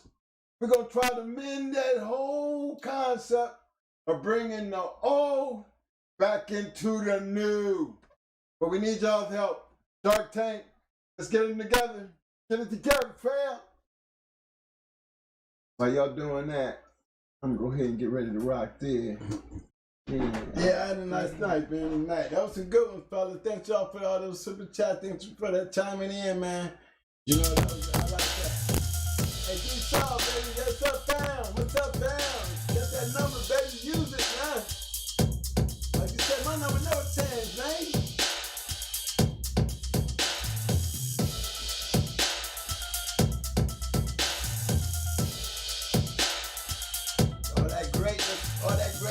All that greatness. And one day I'm gonna get them boys up in here, man. We're gonna really have some fun. Yeah! Big boys, what up, baby?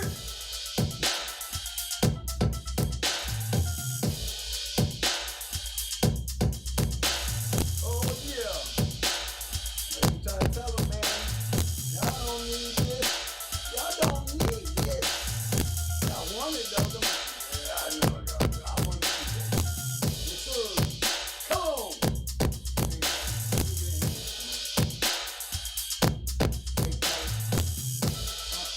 I know it started out kind of serious tonight. But again, no, I wasn't all that serious. You know, it's time to have these type of discussions. You know what I mean? Put it on the table. Keep it there, and then we're going to move on. You already know the format. You already know we're working this game. Don't let it be no big surprise. All you got to do is get the pen and keep the pictures before you go. If you don't know, put one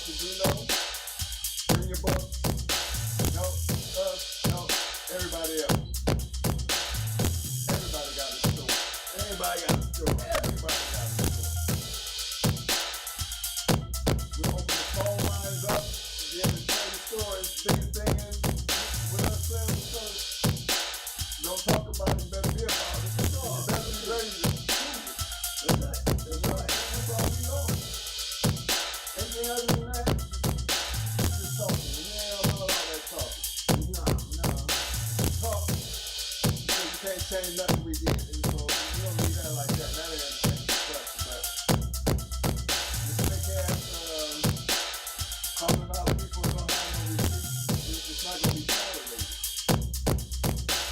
You got no receipts, don't do it. Don't do it. Don't do it. We will become instant chum in this room. This is the Shark Tank, and we will become chum. We welcome you in everybody. I think that $2,000 the big brother general from Sunday Sports is still on the table. Still ain't got no takers yet. Offer still applied. Don't forget. Blue Boy. You got books over there. Fat Hill. Blue Boy's got books. Interesting, but very interesting books. Y'all really like these books, man. I mean, if y'all had the books up and go to Tony, go with it. Because, you know, they're very informational. A whole lot, you know, we try to share with you, but ain't nothing like having your own. And then support the channel, man. Come on. I mean, if the book was sorry, hell, I wouldn't be sitting up here talking about it. Trust me. We ain't that kind of people. You know what I mean? Not just because it's damn low. We're actually telling you, we got the book. Get your own book and you'll see $21. That's all. And shout out to my $1 tank top people. I love y'all, man. There you go. That's how y'all do it.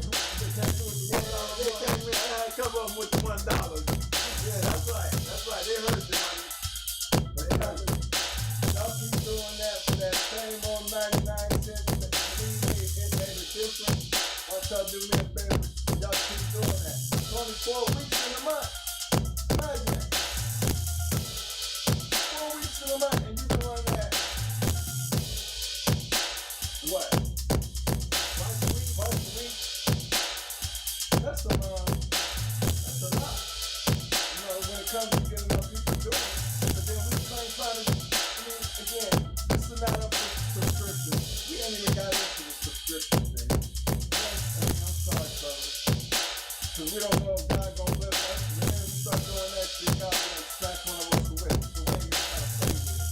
We just gonna keep it like it is, and we gonna run with it till the wheels fall off. But for those who find it in their heart to do what y'all do and how y'all do it and when you do it, it's gonna always be appreciated. I'm gonna speak to my brother and say thank you. Thank you very, very, very much. If you find it in your heart to do what you do, because you know what? It's because of you people why we do what we do. With so much sincerity, because it's the love from right here, right here. I ain't no bullshit. I ain't got no reason to lie to you. For real. It's gonna be real. You know, time to listen up. It is what it is. So, everybody enjoy your weekend. You know, for real, for real. Thank you for joining us. I ain't said all to say tonight. You know, everything. So guess what? We're gonna end the night like we always end the night. Because the most important thing about these bulldogs, we always say don't talk about it, be about it, and then prove it. Over all of that, you better always, just make sure, always, gratitude, win, baby. Better act like you know, and you know it, hold on, prove it. Please say my ass, you better be about it. Please say my ass. Yeah, you know that please say my ass. He said, well, it must be a cut over there. Yeah. It must be two curves and rolling in quick. Yeah. Cause man, you feel like you trying to call me something? You say what? Cliche? What you say? Ain't cliche. Cliche about this. I'm about it. Rowdy about it. You know, cliche, I know. Like you cussing me out. Yeah, goddamn song.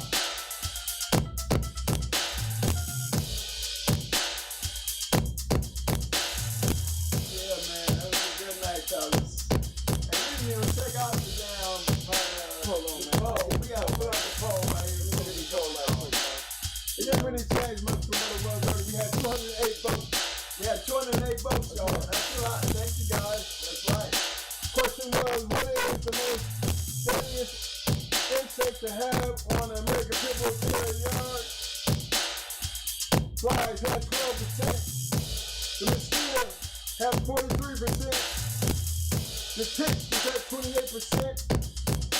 And the fleas was at 16%. Damn fleas dropped. I mean, the fleas, damn. Tick can't do it like, you know the thing is? Yeah, because they know that tick, he can be that 100 ass, because you gotta look your dog over to find them little fuckers. You know what I'm saying? Yeah, right. You right, guys. Them ticks, you right now. You know when your dog got fleas. The ticks, you got to go hunt for them little things. And you got to have them tweezers and you ready to pull. Me, I'll take my little use them tweezers up and I get out of here. Me, I like to watch. I burn the end of my tweezers up with my lighters. Yeah, I take it in. Yeah, some different thing like they can't hear nothing.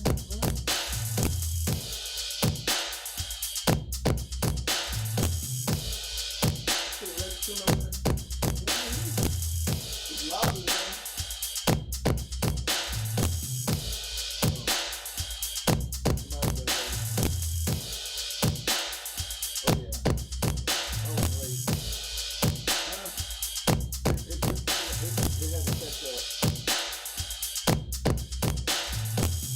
shout out to my man Martinez.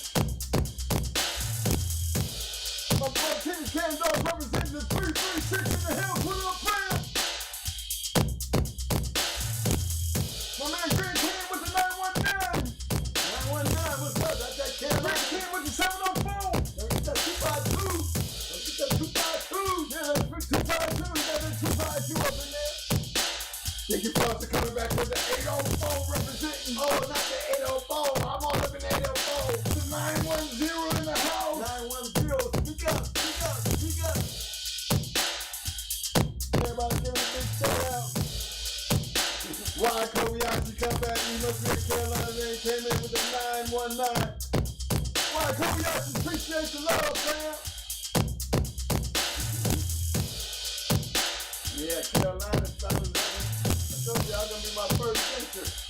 Green Tea said, what's the dog of the night, Mo? Dog of the night. Can I put myself up again, y'all? Let me see. I can do me. I'll pick the Shark Tank dessert of the night.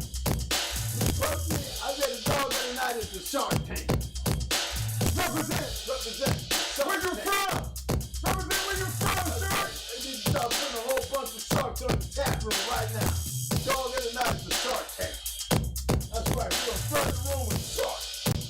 Open up this thing.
Gym class. I know we gotta go. I ain't telling you where to go. But what I do know is get the hell up out of here.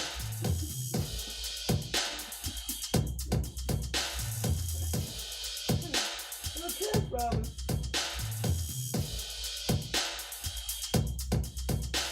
By then he done screaming. That bitch still started screaming. That bitch on the holler move. Get the fuck out! You good? Shit Tuesday. Talk shit Tuesday to them. Everybody have a safe. Enjoy your weekend. Keep doing what you're doing. Just make sure you got it all done by Tuesday, 8 p.m. We don't need no excuses. I need everybody to be there. Don't forget to hit that cash out. 99 cents. Let's get it started. I'm out. Peace. Deuces.